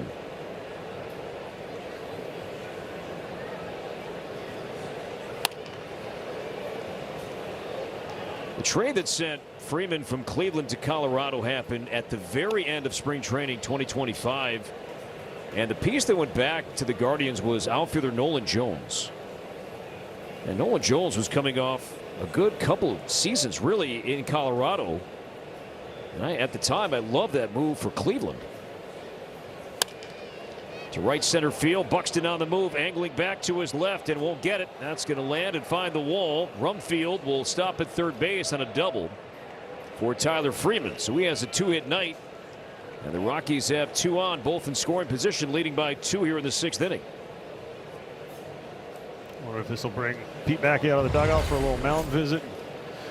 Freeman, great approach right here, just going with the pitch. And then watch Buck at the end of this play. Watch how quick he gets this ball, and this one stops the runner at third base. Well, that'll be the end of Paredes' night. So Shelty will make a move here, and Paredes working into the 6th inning for the first time in his pro career, or at least his big league career. He'll depart, and Taylor Rogers is coming in with a lefty, and Troy Johnston coming up. Big spot. Twins already down 2. Back in a moment. We're a law firm, Bill.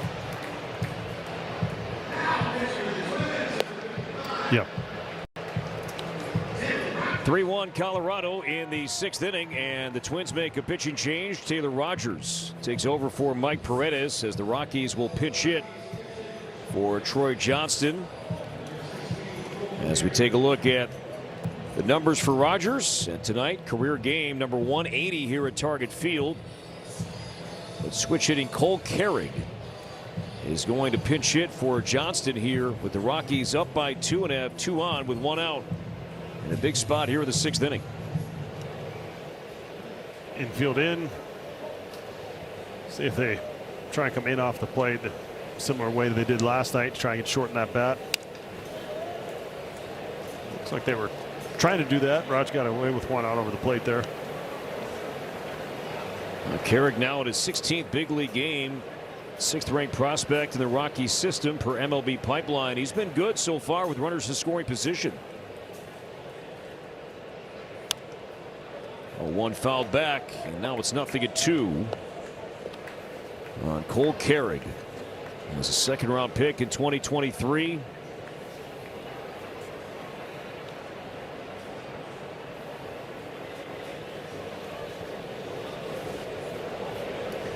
The 0-2 from Rogers.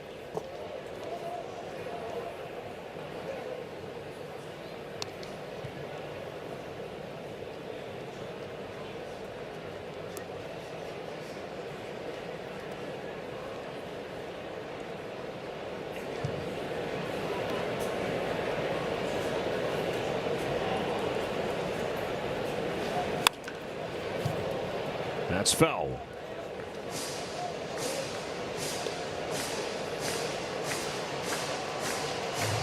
So Carrick, he is looking to swing as the Rockies have 2 on 1 out. Delta drone camera.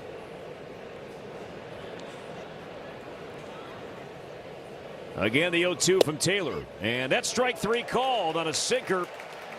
And Carrick strikes out looking at a huge out for Rogers, and there are 2 down. You have a righty up right now in Karros, a base open, then the left-handed hitting catcher Brett Sullivan.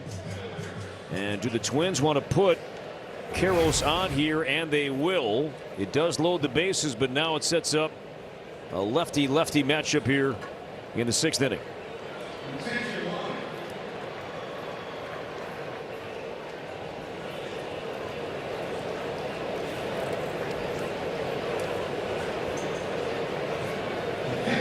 So Brett Sullivan. With Goodman in this game as the DH, not really an opportunity unless you want to lose your DH at this point of the game if you were going to look to hit here. But so Shelty taking advantage of that. Breaking ball over but high, ball 1. Now Sullivan in a small sample is still hitting just under 300 against left-handed pitching and fewer than 30 at bats. Breaking ball catches the corner. 1-1. A little fake challenge right there. He got me. Head to the helmet right away, but wasn't disagreeing with the pitch. Bases loaded, 2 down. 1-1. Just missed. That's a good take there from Sullivan. Especially after seeing the one in zone, the previous pitch. Rumfield at third, Freeman at second, Karros at first. Big pitch for Rogers. Rolled to first, fair ball. Lewis behind the bag. He'll feed Taylor. A catch and step in time. And Taylor Rogers, job well done. Rockies threaten, don't add on and leave the maximum. It is gone! He's done it! Target Field on July 10th. Twins take on the Angels. All Elite Wrestling, and it starts. Put on a great show post-game after the Twins and the Angels play next month, plus special ticket purchases. If you do that, receive a Twins and AEW co-branded baseball hat. Get your tickets now at twins.com/brawl. Nice job by Rogers. Rockies leave 3. Twins batting bottom 6, down by 2 as Josh Bell takes high from Michael Lorenzen, ball 1 tonight. Bell is 0 for 2. He's popped out and bounced out.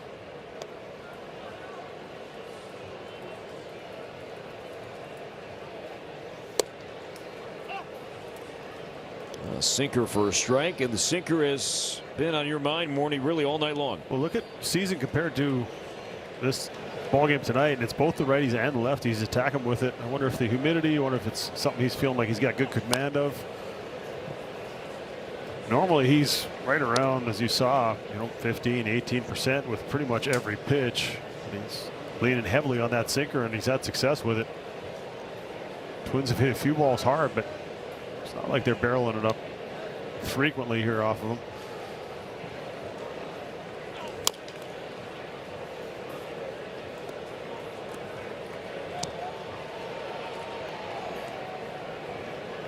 Bell had by far the most at bats against Lorenzen with their National League connections.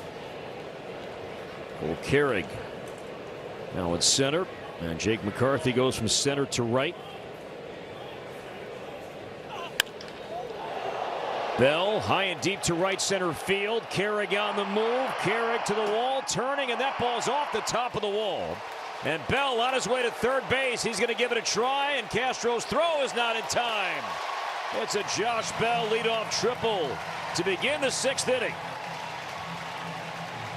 Do it, big fella. There you go. He was thinking 3 out of the box. This ball was about a foot away from getting out of here. Hit off the top part of that scoreboard, deepest part of this ballpark. How he got to that pitch, I have no idea. That's a fastball up above the letters, but watch where this ball hits. Right on the top shelf of that scoreboard. He was thinking 3. He made that call himself, and boys on the bench were fired up, as you saw. Josh Bell with a quick trip triple. That is the 21st career triple for Bell. His first as a Twin, and now Caratini. Rockies have the infield back. They'll concede a run to get an out, but now they do creep in just a little bit especially Castro up the middle. 0-1 on Caratini, who is 1 for 2 tonight.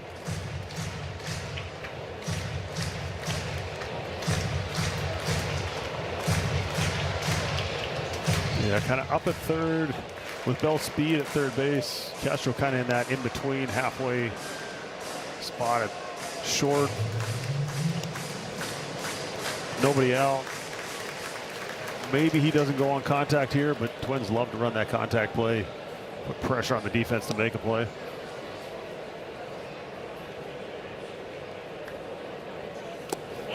And Caratini, he went full down the breaky ball. And now battle mode, down 2 strikes. Yeah, just a little quick on that one.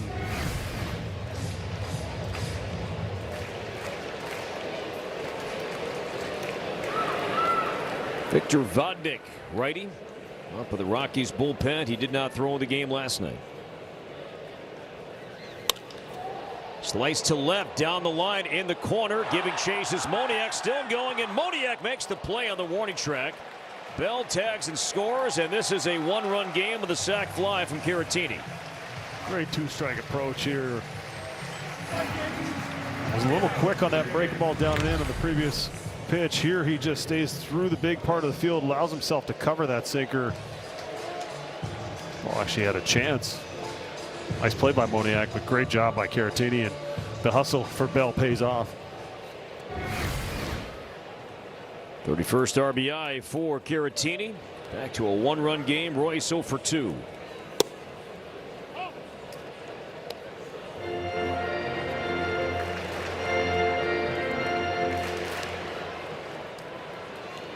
Rockies have the top of their order coming up in the 7th.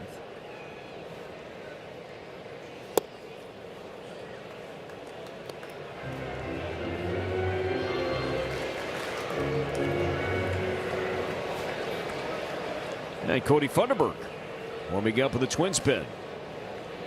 He did throw in the game last night. Down and away, ball 2, good eye. Each team 1 ABS challenge remaining.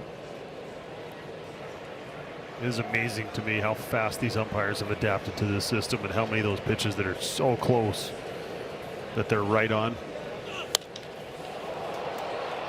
Out to right center. And plenty of room for Jake McCarthy. And there are 2 down. And now Brooks Lee.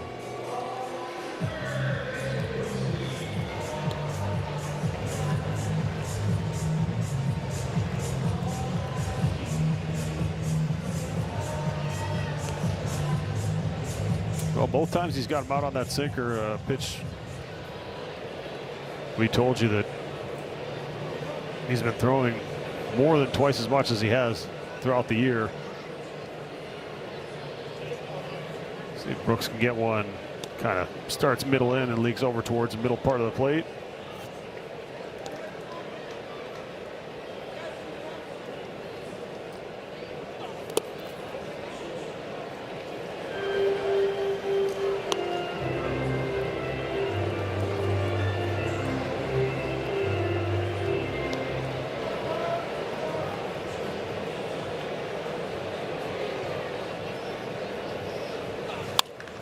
Hammered to right, down the line, and that ball stays fair.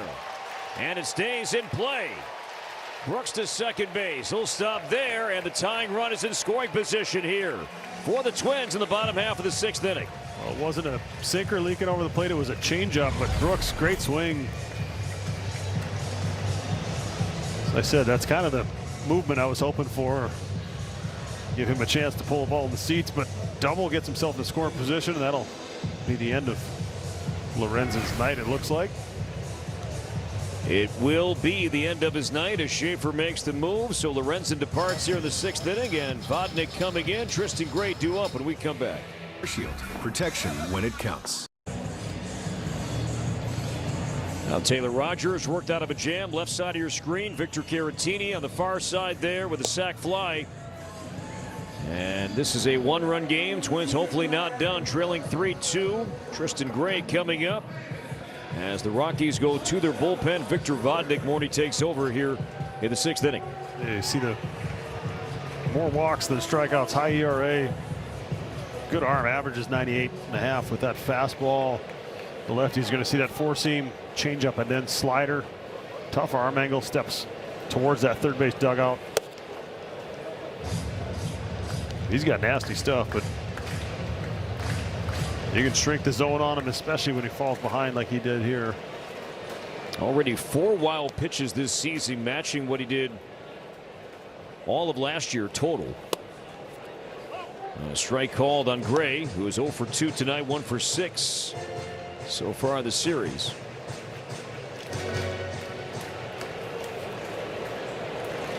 Lee, a 2-out double.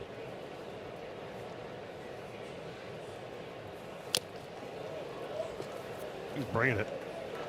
There's some life in that arm. Just a different setup than you're used to seeing. You kind of, I say he comes double set, but it's kind of rocks into that and then ends up with his front foot way over on that third base side.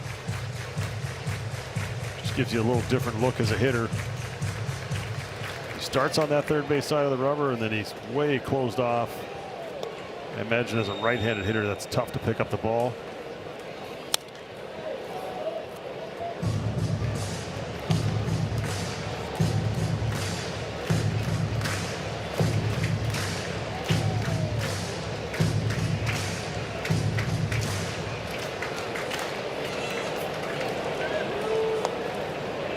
One and 2 on Tristan Gray, with Lee at second base, upstairs at 99.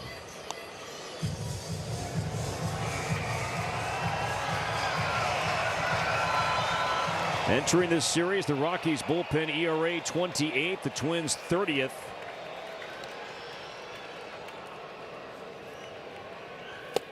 And Gray strikes out on a slider from Vodnik. And the Twins settle for 1. After 6, 3-2 Colorado. These days, you've got two choices: buying a new car or making the one you've got put this game within 1. Here's what else has happened as we look at our Toyota game summary in the top of the 7th here. Hunter Goodman, 2 solo shots here tonight. He has 3 homers in his last 4 plate appearances for the Rockies. Quite the weekend for him already. Cody Clemens is having a great weekend as well. Had that RBI single in the first, a home run in the first last night.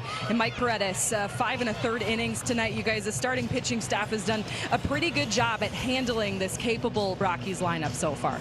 All right, Katie, thank you very much. And nice job by Taylor Rogers. And now Cody Funderburk is on for the second time already in this series. Funderburk on late last night, threw 20 pitches, 1 inning, 1 run, 3 hits. And Jake McCarthy shows bunt, pulls it back, and it's ball 1 as Funderburk will see the top of this Colorado lineup. Yeah, he's got McCarthy, but then he's going to deal with a pinch hitter. Tovar next. You'd love to get the leadoff guy here. And that one off the umpire. And Caratini up on his feet. And Shane Leibensparger will get looked at by Jason Kirkman, part of the Twins home training staff. Oh. And right off the mask. And Caratini immediately wrapping his arm around the back of Leibensparger. The home team, their athletic training staff, takes care of the umpires.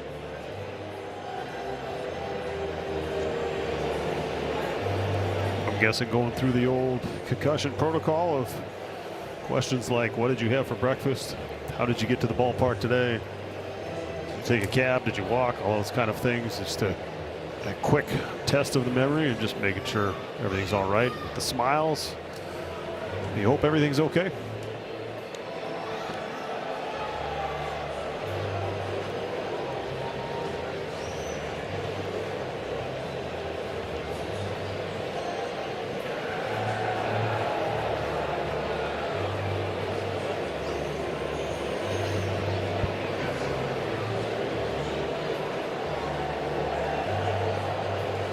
Andres Gomez up at the Twins pen. And Leibensparger will stay in this game. Keep an eye on that.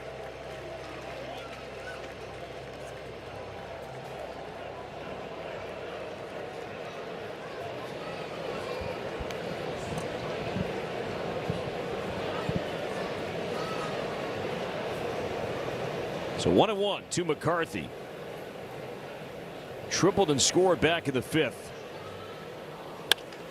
And a base hit to left. Past the lunging body of Lee, and the leadoff man is on for Colorado here in the 7th.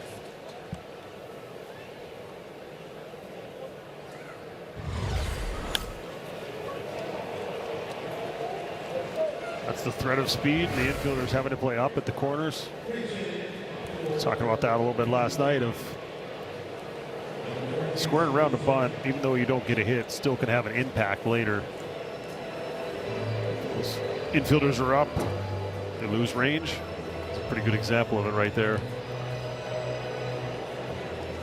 Ezekiel Tovar pinch hitting for Mickey Moniak. And we have to bring up the stat that we talked about with Tovar late last night as he came into play in the 10th inning while the Rockies were batting. Here's a guy with the highest first pitch swing percentage of any batter in the game. League average around 30%. Tovar swings the first pitch nearly 55% of the time.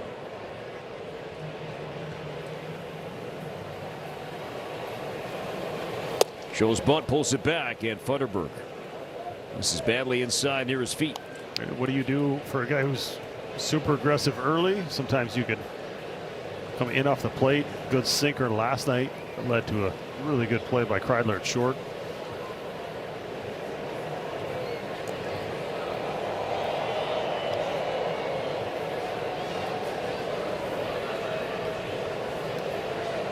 Now the Rockies, they have been bunting more lately, both in terms for hits, sacrifice, you name it. Tovar doesn't show this time as Funderburk misses with ball 2.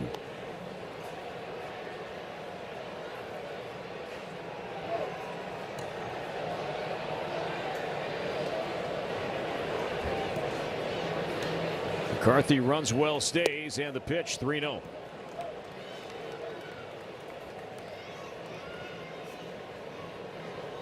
Tovar doesn't walk too often. Hunter Goodman already 2 homers tonight on deck, and there's strike 1.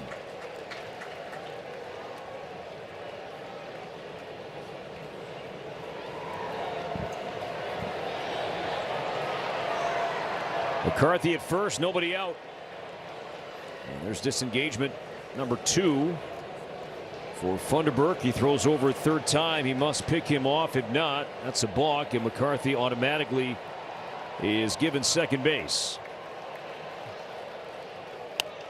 It's amazing. I think all of us, when we saw this come in, thought that, all right, 2 throwovers, automatic go.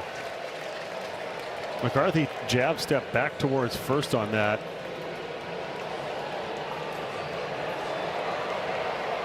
Thinking they might come over again.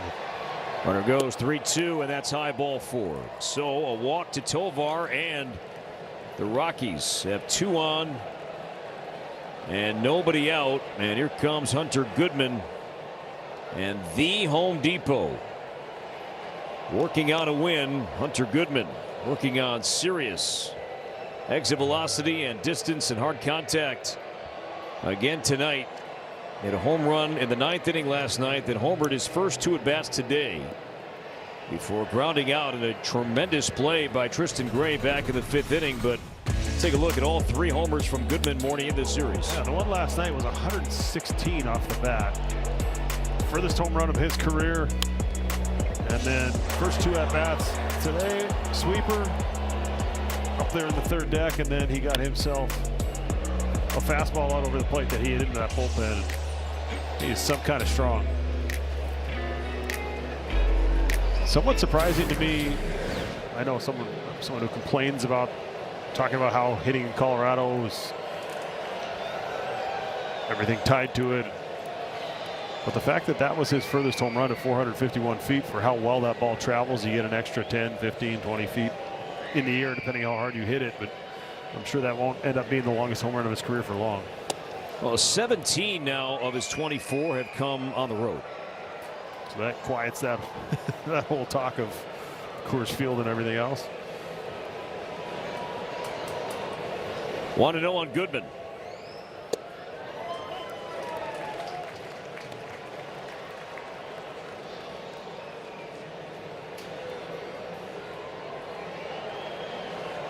Twins back at double play depth. 1-2.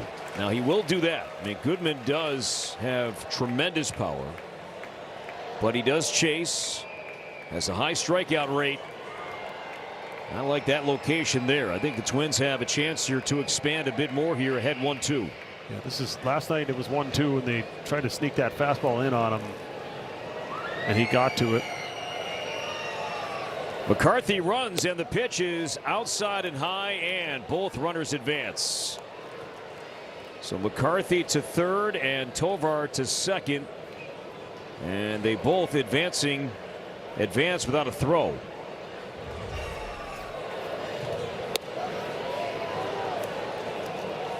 Infield now in, and the 2-2 backdoor missed. 3-2 on Goodman.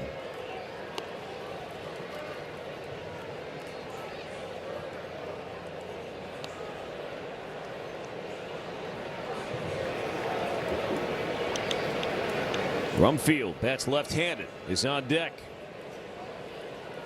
It was 1-2, now 3-2 on Goodman. To left field, deep towards the bleachers, and gone. 3-homer game for Hunter Goodman, and the Rockies break it open here in the 7th, and now lead 6-2.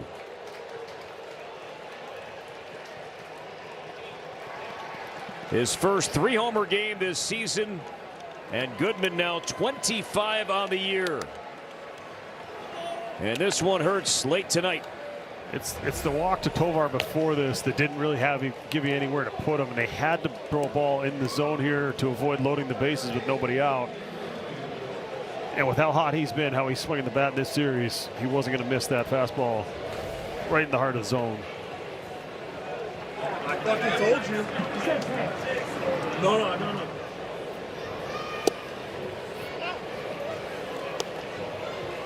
It's the single to McCarthy, okay, left on left, hit it the other way, nice piece of hit, but the walk to Tovar is the one that'll bug Fundy, I think, maybe more than anything. I don't want to give up a 3-run homer, obviously, but not keeping that base open or not giving yourself any room to try and get him to swing at your pitch when you're facing Goodman was what hurt.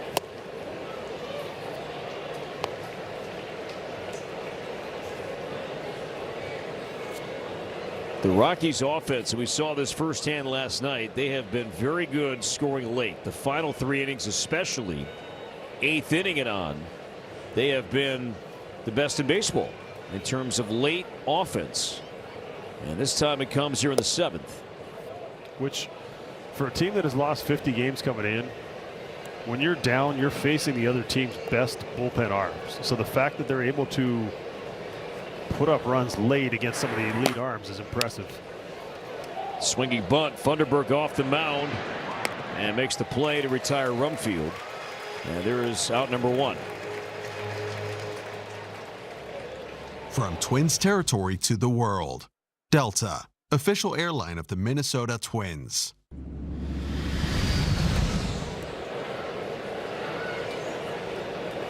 Well, a 3-run Colorado 7th. And still just 1 out, and now Castro. He's 0 for 3. Travis Adams now up with the Twins bullpen. Gomez is sat down, shattered bat to third. And low throw by Lee, and a better scoop by Royce. This is such a good pick over there. When you start getting into that area where you don't know if it's going to hit the grass or the dirt, and you're not sure how that ball is going to come off, it's going to come off the grass differently than if it hits the dirt. Ate him up, and a little distraction for Brooks as that ball was coming towards him, and then just kind of threw him something over there that Royce did a great job of picking. So 2 down now for Tyler Freeman. Now the Rockies bullpen, that's a group that can be had. We'll see if the Twins can do that against the Rockies pen tonight. Nobody up in the Colorado pen. Looks like Vodnik is coming back out for the home half of the 7th.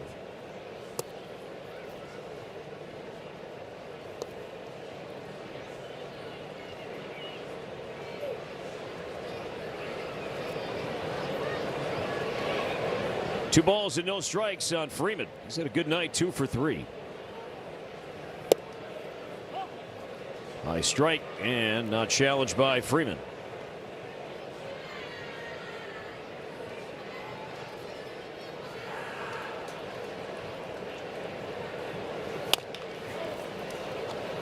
And Royce to the bag to end the inning, but damage done. A single, a walk, and Hunter Goodman for the third time tonight hits a home run. First career 3-homer game for the All-Star Rockies catcher, and likely is Philly bound.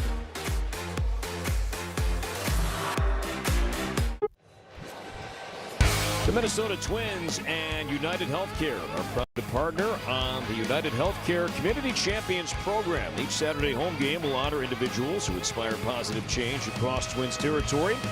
And tonight, we are proud to welcome Leanne Bieber. Leanne has dedicated nearly 2 decades to serving athletes and families through Special Olympics Minnesota. You can nominate future champions at twins.com/community champions, and we congratulate Leanne on her accomplishments and glad that she is being honored here tonight. Twins work to do, now down 4. Strike 1 called on Keyshaw. Keyshaw, Lardick, and Buxton, and Vodnik back out, bottom 7.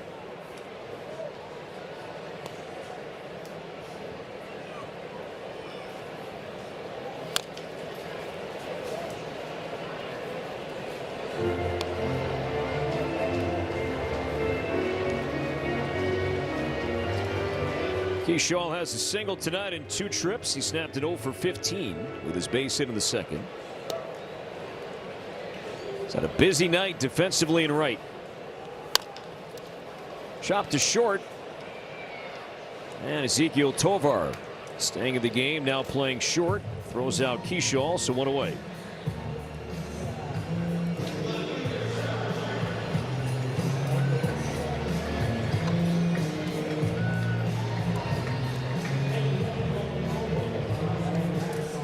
Trevor Lardick has 2 hits here tonight. Twins as a team have 7.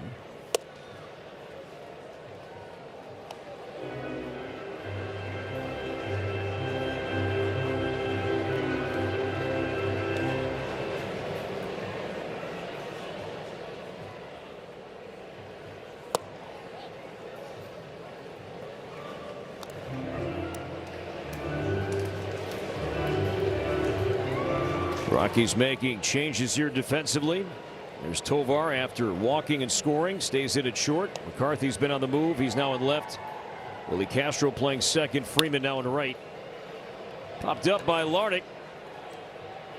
And Tovar has it for out number 2.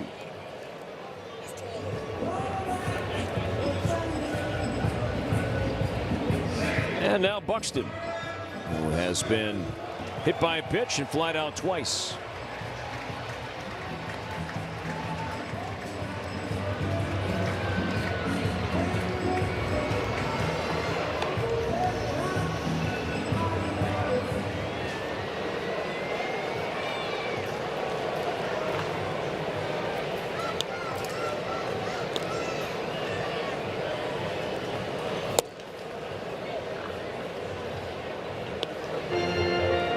Strike called on Buxton. Michael Lorenzen, 5 2/3 innings, 2 runs on 7 hits. No walks and 1 strikeout. Meanwhile, Paredes, 5 1/3, 3 runs, 8 hits, no walks. He struck out 2.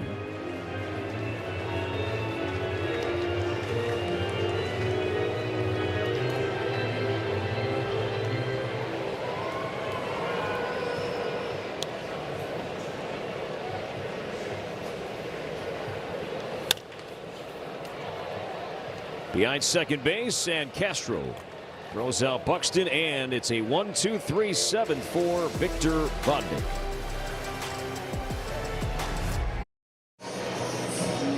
Twins are down by 4 runs, but a special moment right now. Marco Raya added to the roster this week with Cody Funderburk, and he is about to make his major league debut. Former starter, former highly ranked pitching prospect. No longer a starter, now a bullpen arm, and here he is making his debut tonight. The Twins down 4 in the 8th inning. Well, you got to remember to breathe. Well, speaking of breathing, Marco Raya was drafted 4th-round pick for the COVID draft. It was just 5 rounds back then, 2020. And he's the first Twin to debut from that 2020 COVID draft. And Cole Carrig leads off against Raya. And the pitch is high at 96, 4-1.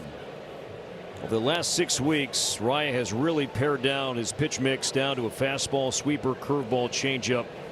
Fastball velocity 94 to 98. And since May 6th, he has thrown 23 2/3 innings, striking out 24 while only walking 1.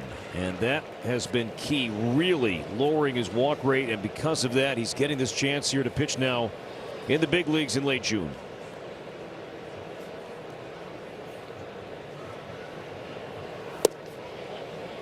This is low at 91.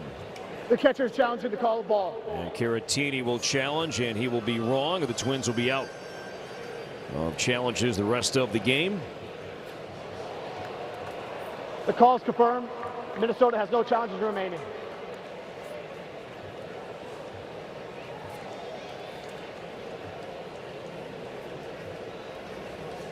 Carrick struck out, pinch hitting for Troy Johnston against Taylor Rogers in the 6th. So 2 rookies meeting right now. 97 and now a challenge here. Everybody's going to be out of challenge. Everybody's out. Well, swinging a count to 3-1 instead of 2-2. Leading off an inning. Confirmed. Yep. Colorado has no challenges remaining.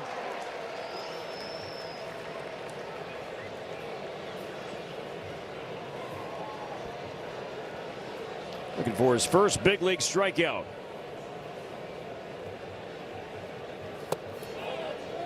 Began to offer, did not.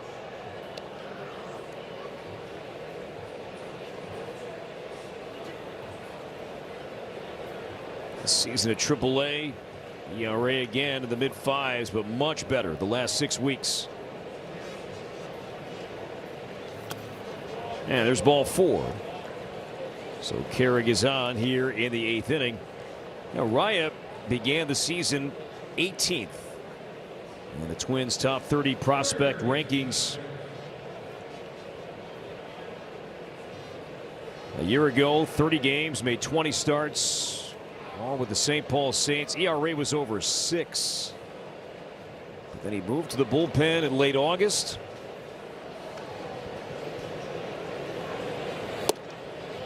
And just misses away at 96 for ball 1. And you know those numbers that we referenced all at AAA. Just 1 walk and 24 strikeouts over his last 23 2/3 innings. Ball and no strikes on Karros. Just saw Karros' dad, Eric Karros. Longtime big league first baseman with the Dodgers. And now working Dodgers TV, also some Fox National games. And I asked him, hey, you got to stay in town to see your son? He said, nope, still going to work. Dodgers playing in San Diego.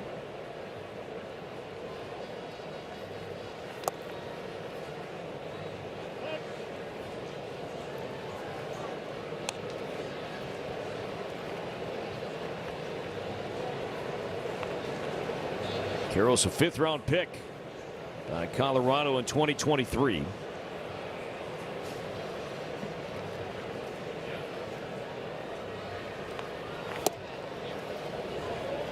Three and 1.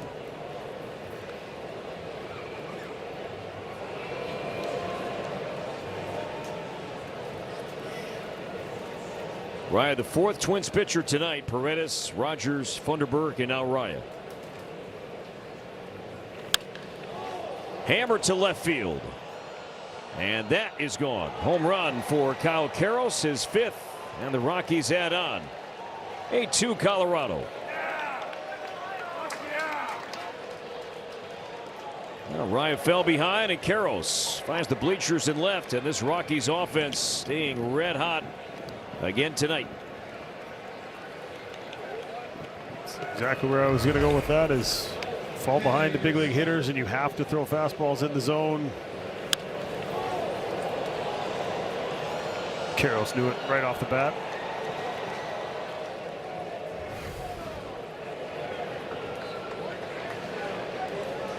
Nice catch by a fan out there. And apparently it looked like a Tigers jersey for some reason. Right side caught by Lewis. Yeah, I think that was a Miguel Cabrera.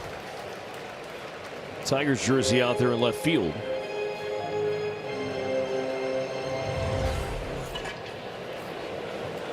Well, I guess if you're going to wear a jersey of somebody not playing in the game, a Hall of Famer's not bad. We were talking earlier about the DH has been universal now in the game since 2022, but before that, there were times, yes, American League teams especially were at a huge disadvantage with interleague play based on roster construction and when the schedule would come out. And speaking of Cabrera, this would come up. And those really good Tiger teams the last decade, if the Tigers were going to finish the season against a National League team, the impact that that was going to have on Miguel Cabrera, playing or not, Victor Martinez playing or not. You're almost forced to lose a player out of your lineup. Check swing to third. Here's Brooks Lee on the move and got him by a step. Good play all around to get a fast runner in McCarthy for out number 2. Really good play. You needed some arm strength on this ball. Hit soft off the handle, got jammed. Brooks moving away from first base. See how he gets around this ball as best as he can and then starts moving in that direction. Good stretch by Royce over there as well. One of the ways I evaluate first baseman, it's kind of like a good umpire. You don't notice them if they're out there, but if they make a mistake is when they stand out. And Royce he's made some noticeable plays. That pick earlier in the ball game to that ball Gray, or last inning, sorry, with Lee through Gray earlier in the ball game. He's looked so good at first. Oh, to the count to Tovar. Great work put in AAA to get him comfortable over there, and then the continued work with Ramon Borrego, Twins infield coach. Over the head of a leaping Gray. And Tovar has a 2-out, 2-strike single here in the 8th inning. Yeah, Royce was down at AAA just less than 2 weeks. And he did not start immediately playing on the right side, second, first. That happened towards the end of his run with the Saints. But the way that he was hitting, he just forced the Twins' hand, right, to come back up with just putting up video game numbers during a 13-game run at St. Paul. That's a foul ball off the knob. 0-1 now on Goodman. His first career 3-homer game. A solo shot in the first, solo in the third, a 3-run homer off Cody Funderburk last inning. And with that, he has now pulled into a tie with Byron Buxton and Yordan Alvarez. With 25 home runs, second most in baseball.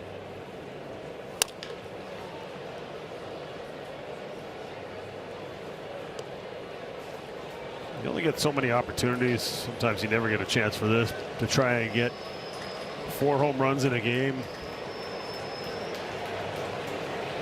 Even with 2 strikes, I think you're chasing it. You got an 8-2 lead. Give yourself 3 swings to try and go deep for a 4th time. And Caratini set up in the Javi Baez zone right there. Right, left-handed batter's box, 2 strikes. Yeah, it's what they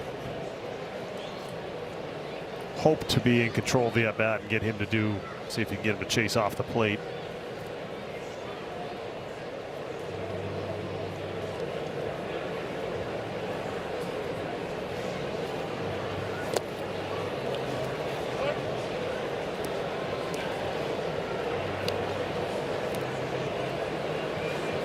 (8-2) Rockies here late tonight.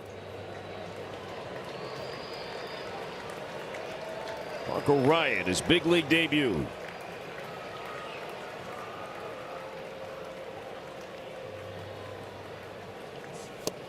And there's big league strikeout number 1. Congratulations to Marco Ryan. Dream come true. He's a big leaguer. Gives up 2 on the homer to Karros, but strikes out the all-star catcher Hunter Goodman, ending the inning.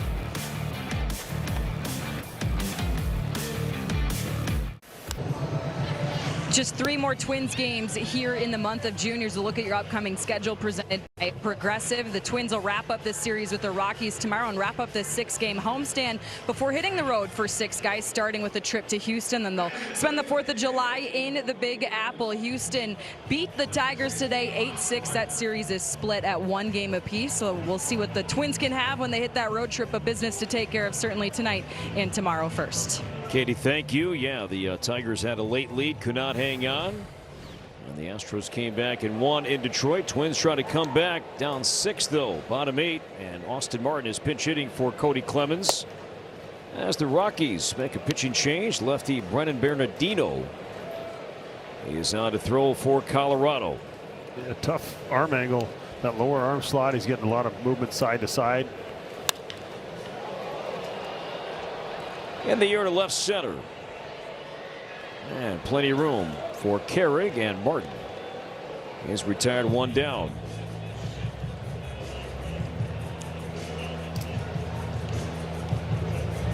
Bernardino now 34 years old. It's really been a rare fly ball against him. Big time ground ball numbers for the lone left-handed reliever in the Rockies pen. Josh Bell from the right side. He got all tied up.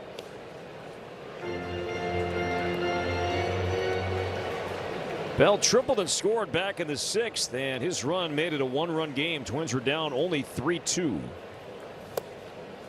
Before the Rockies answered back with 3 in the 7th on Goodman's 3rd homer tonight. Colorado 2 more a moment ago on a 2-run homer from Kyle Karros off Marco Raya.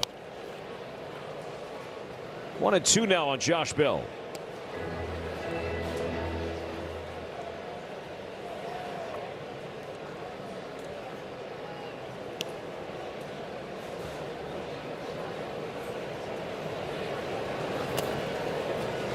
Katie talking about the homestand wraps up with a day game tomorrow. Extended rest for Connor Prelip as he will go in game 3. Righty Ryan Feltner opposes for Colorado. Look out, Caratini near the on deck area.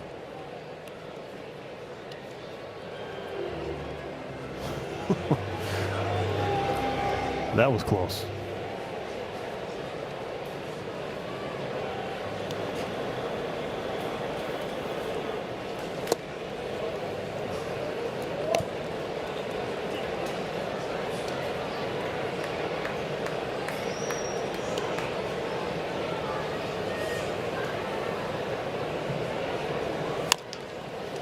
Chopped to short, and Ezequiel Tovar. Round number 2. You don't need to be a sloth, just don't be a cheetah. Slow down and enjoy the ride. Hey, we can live with it.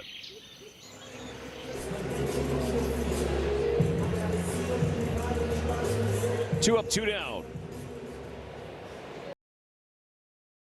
Here in the 8th inning. And now Caratini from the right side. A single and a sac fly RBI tonight.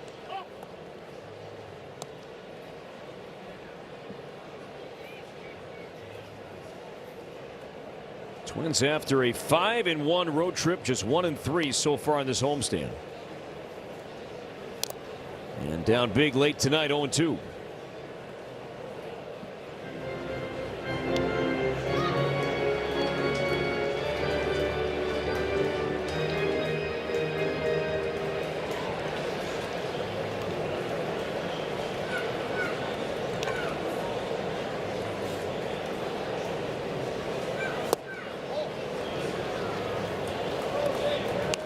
Bernardino went to his hat with his left hand, but I think he was just adjusted. Yeah, Rockies out of challenges anyway.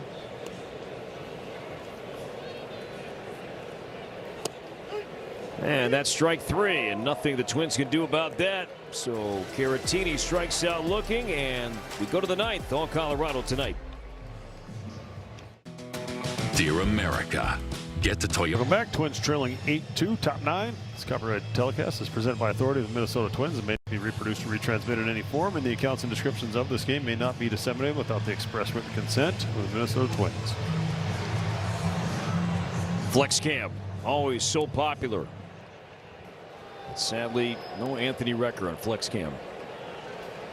Late here tonight. 8-2 Colorado in the 9th inning as Marco Raya back out. After making his debut last inning, allowed 2 runs, a couple of hits, a walk, and picked up his first big league strikeout, striking out Hunter Goodman. Ending the 8th inning, TJ Rumfield.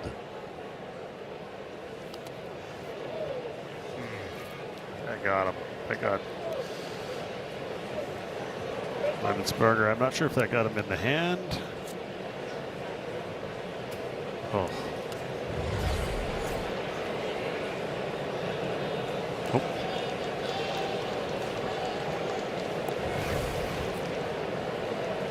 Could have been worse. 2 balls and no strikes on Rumfield. He was on 4 times last night, and now 2 more times tonight. Defensively, the Twins shaking things up here in the 9th inning. Luke Keyshaw goes from right to second. Austin Martin now playing in right after he hit for Cody Clemens. Inside corner strike called.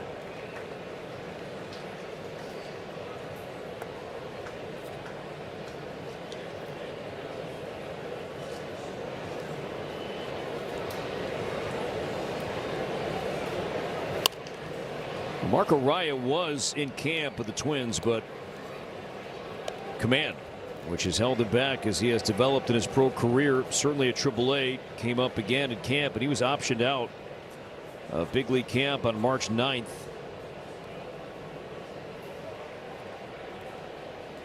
Transitioning to the bullpen, something that began for him late last season.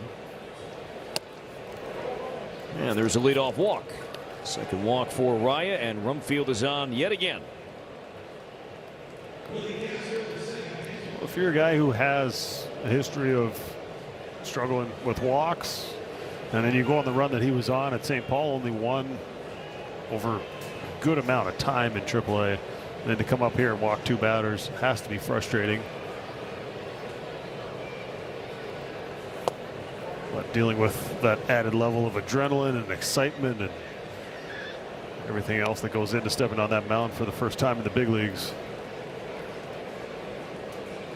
Hopefully have a quick exit to this inning, find a way out of it, and something to build off of. Willie is 0 for 4. 2 balls and no strikes.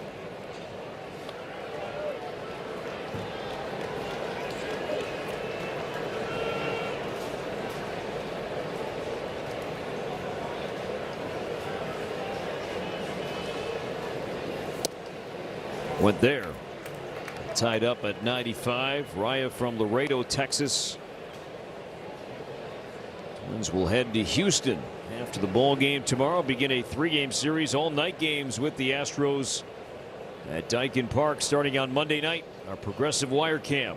Rumfield at first base, nobody out. Twins down 6 runs here in the 9th inning. 2-2. And if there was a place where Castro chased, and we saw this last year, it was that spot right there. Breaking balls off speed down. Down and then down and in for the ones, the sliders, the curveballs, the stuff towards that back foot. And it looked like he was sped up. He chased that 2-0 fastball.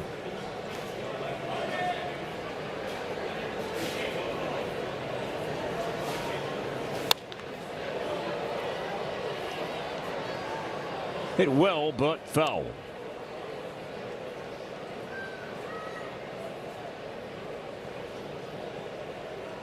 Just a long strike, as they say.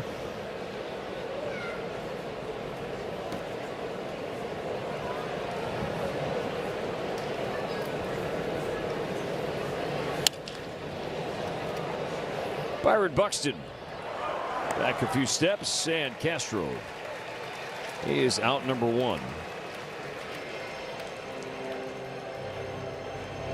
Taking a closer look now at the pitching probable matchup for the series and homestand finale. We start at 12:30 here on Twins TV. And again, Connor Prelup, it'll be extended rest here for the rookie lefty, something the Twins are going to try and do every chance they get to give him some extra time in between starts.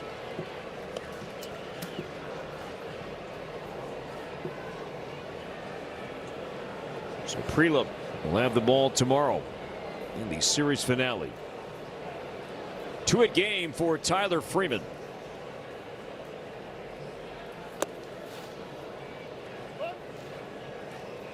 Some dirt in Caratini's eyes. It's a time called for there. And we'll likely see Alex Jackson catch for the first time in a starting role on this homestand tomorrow afternoon.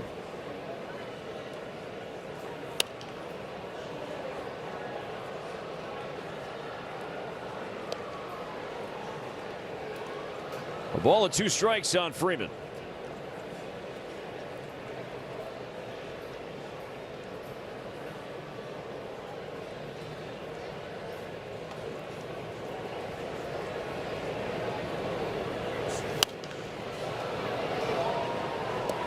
Twins due up in their half of the 9th inning will be Lewis, Lee, and Gray.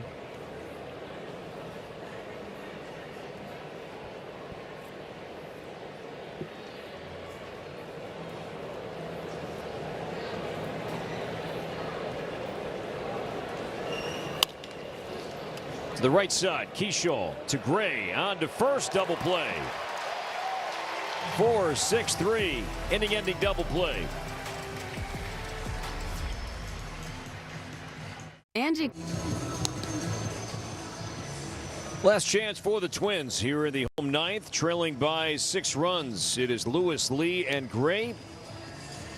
As the Rockies make a pitching change, righty Zach Agnos takes over for the Rockies, who has allowed the most hits, the most runs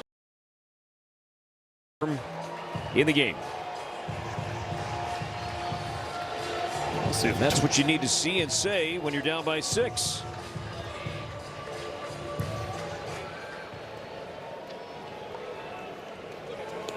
And that's amongst those stats, by the way, all relievers. Agnos, 10th round pick by Colorado in 2022.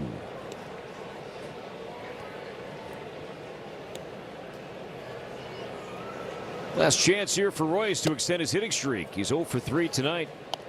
7-game hit streak for the Twins first baseman.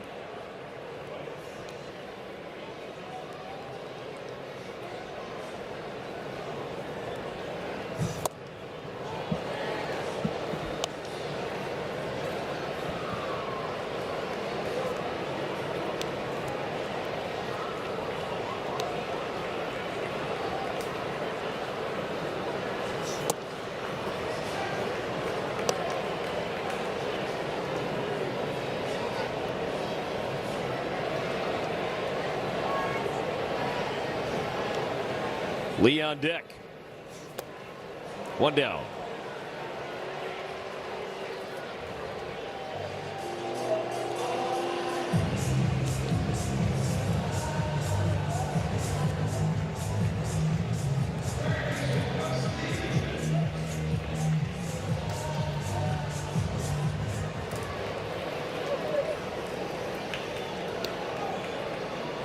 Brooks Lee 1 for 3, doubled down the right field line. Back of the 6th inning. Now coming up shortly, stay tuned for Twins postgame. And there's our crew: Marty Gellner, Ryan Lamar, Anthony Recker. Hi guys, hard at work. Twins postgame coming up. We'll hear from Derek Shelton and get some clubhouse reaction. All coming up on the postgame show.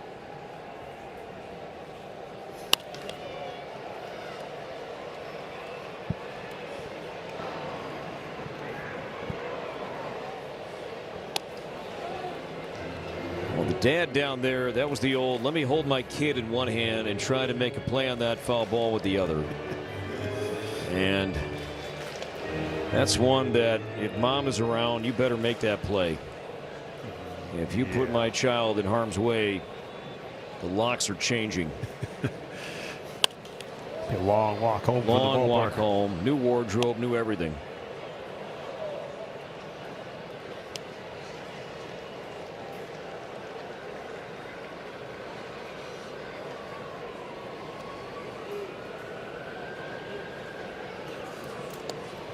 Two and two on Brooksley.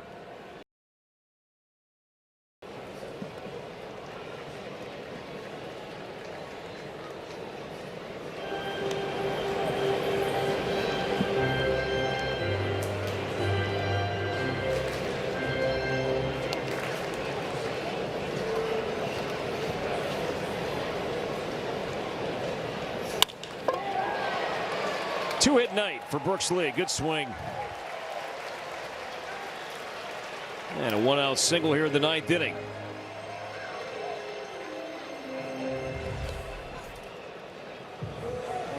Got himself a fastball on a full count. Got that barrel out there, hit it hard. Do you see a difference with his two-strike swing? We talk and we had talked quite a bit about Ryan Jeffers and his two-strike approach early in the season before he got hurt. But with Brooksley, anything change with him in two strikes? I just think he's got an exceptional ability to make contact with pitches in all part of the strike zone. And I think there is a little bit of more of a mindset change than an actual physical adjustment of trying to put that ball in play when he gets the two strikes. 14 home runs on the year. Pretty good. So I think it's talked about a lot. The old more than one club in the bag of, okay, I got my power swing, but then I got my two-strike swing, my contact swing, and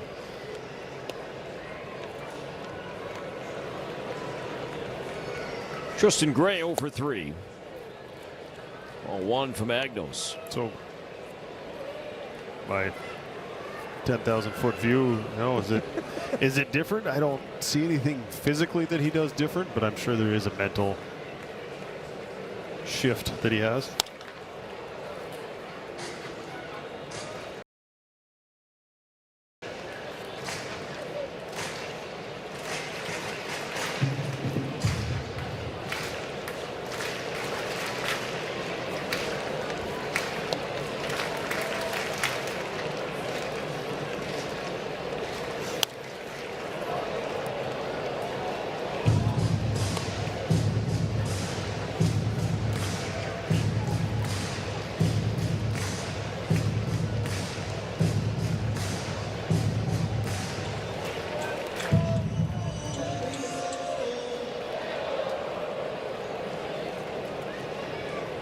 Rockies have led ever since the third inning.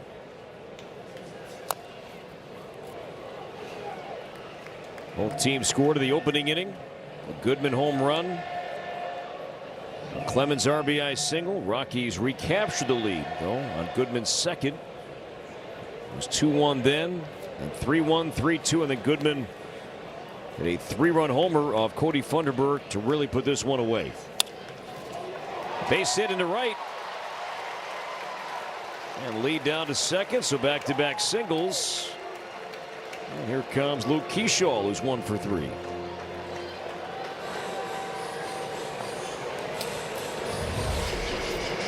It's a good swing here, hitting that ball hard through the hole. Twins in the last half inning elected to play that first baseman behind the runner at first base, and the Rockies there staying more in the vicinity of the bag. We haven't seen too many games where there hasn't been energy throughout. And you wonder how much last night's game impacted today's game. You go through that huge emotional swing of having a big league late, kind of sitting, feeling like a laugher. Taj is dealing. All of a sudden, the Rockies put up some runs quick, and then Twins had to get re-engaged, and then the emotion of a walk-off. Sometimes there's a positive, and then sometimes there's a carryover. Seems like, and then sometimes the guy just pitches well. Lorenzen Best start in a while. Had his sinker working. Used that a ton. He changed up his whole game plan. Yep. And tonight. And Twins weren't able to adjust. Still alive here. 2 balls and a strike on Keyshaw. Rockies bullpen is stirring.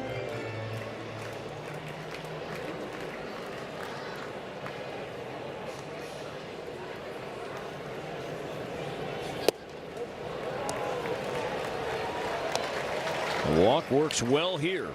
3-1.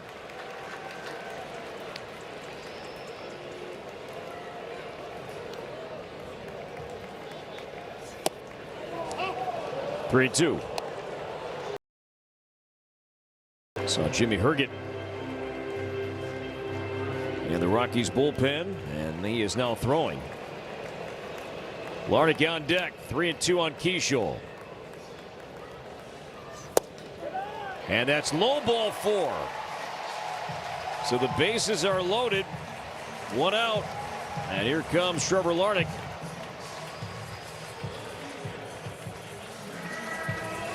It's a good at bat, just passing the baton. And that last half inning, I was kind of looking out as Buck made a play in center, going, could you give him a couple innings off here? But there is the opportunity that he comes up as the tying run. So kept him out there. Just see if you can get him up there in a meaningful situation on his bobblehead night. The Rockies this season have 6 losses when leading in the 9th inning or later. And that is second only to a group of 7. Well, 3 teams, the Angels, the Giants, and the A's, all have 7 losses when leading in the 9th inning or later. And the Rockies again with 6. I'm going to correct myself quickly of my terrible math. Buck would be the 5th run. They're down by 6. But they got the right guy on the mound to put something together, because with how much he's struggled with his command, how much he struggled recently, you see that big deep breath there. It doesn't feel like a 6-run lead to him when you're out there fighting it. Larnach to right center field, in the alley, back it goes, and that ball is off the wall. 1 run scores, 2 runs score, rounding third, heading home. Keyshaw, the throw is offline. Larnach clears him with a 9th inning 3-run double. And this is now an 8-5 game here in the 9th inning, and still just 1 out. I'm not sure he gets talked about enough for the year he's putting together. This one, thought I had a chance off the bat, stayed in the ballpark, but really good swing. Just the consistency he's had throughout the year. That'll be the end of Agnos night. So Agnos, those big numbers we talked about, the Twins add to them, and rally caps keep them on. Twins have 3 in, only 1 out, and Buxton coming up. Don't move. We've got action here at Target Field late tonight. Rally caps work anyhow, anyway. And the Twins were down 8-2 beginning this inning. Larnach a 3-run double. It's 8-5, and Byron Buxton is coming up. But Larnach at second base, only 1 out. And Jimmy Herget, who took the loss last night, is on to work here in the 9th inning. And this is now a save opportunity for the Rockies right-hander. And tough arm angle, basically sidearm. It's to the righties. That's that sweeper, slider, sinker. He's trying to get you to hit the ball on the ground.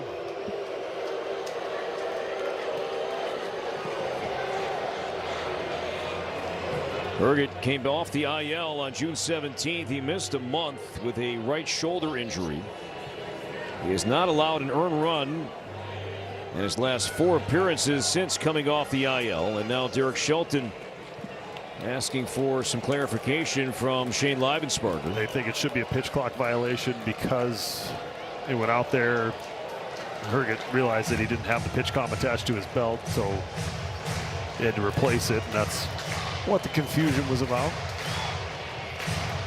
So I believe they were not charged. Well, I think he's okay. So Herget on the rubber. Buxton digs in. Larnach at second base. One out. Ball one.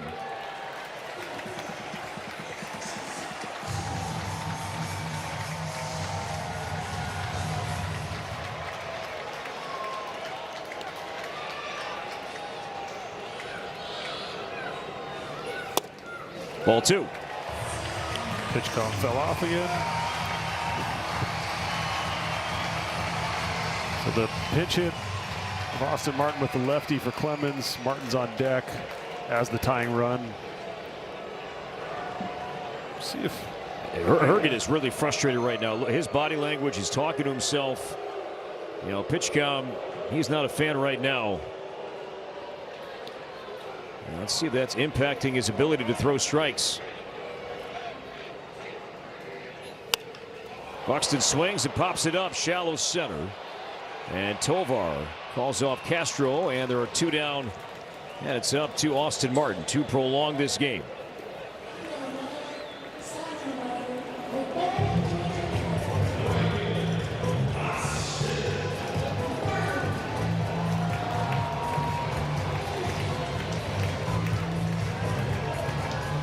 Martin 0 for 1. Came in to hit for Clemens in the 8th inning and flied out to center.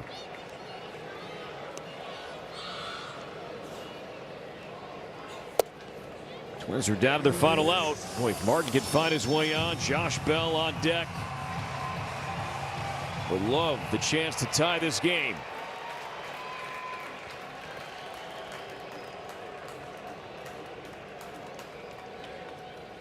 Herget's 1-0. Check swing, foul ball.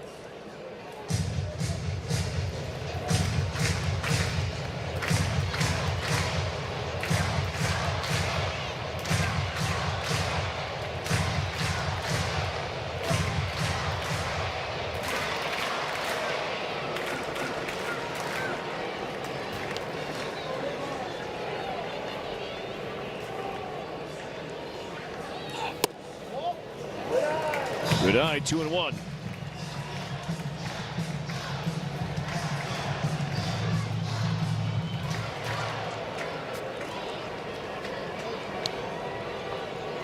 Martin's base hits lately have gone the other way. Now to right center. Check swing. Did he? He did. 2-2. Big call there from Dan Merzell at first base. And now what could have been 3-1. Twins are down to their final strike. Yep. Right call. That was as far or just a little bit further than what we saw called on Rockies earlier in this ball game. Larnach at second, 2 down. 2-2 on Martin. Not even close.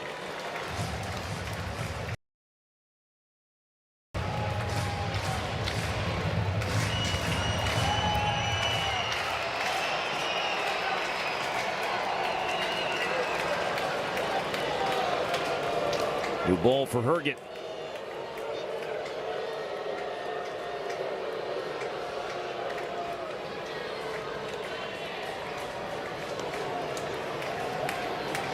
Here we go. 3-2 on Martin. Shallow right center. And playable. And Freeman's got it. And the Twins rally comes up short. The Rockies even the series at a game apiece. 8-5 the final. Hunter Goodman the story tonight with a 3-homer game, first of his career, and now 25 of the season for the Rockies all-star catcher.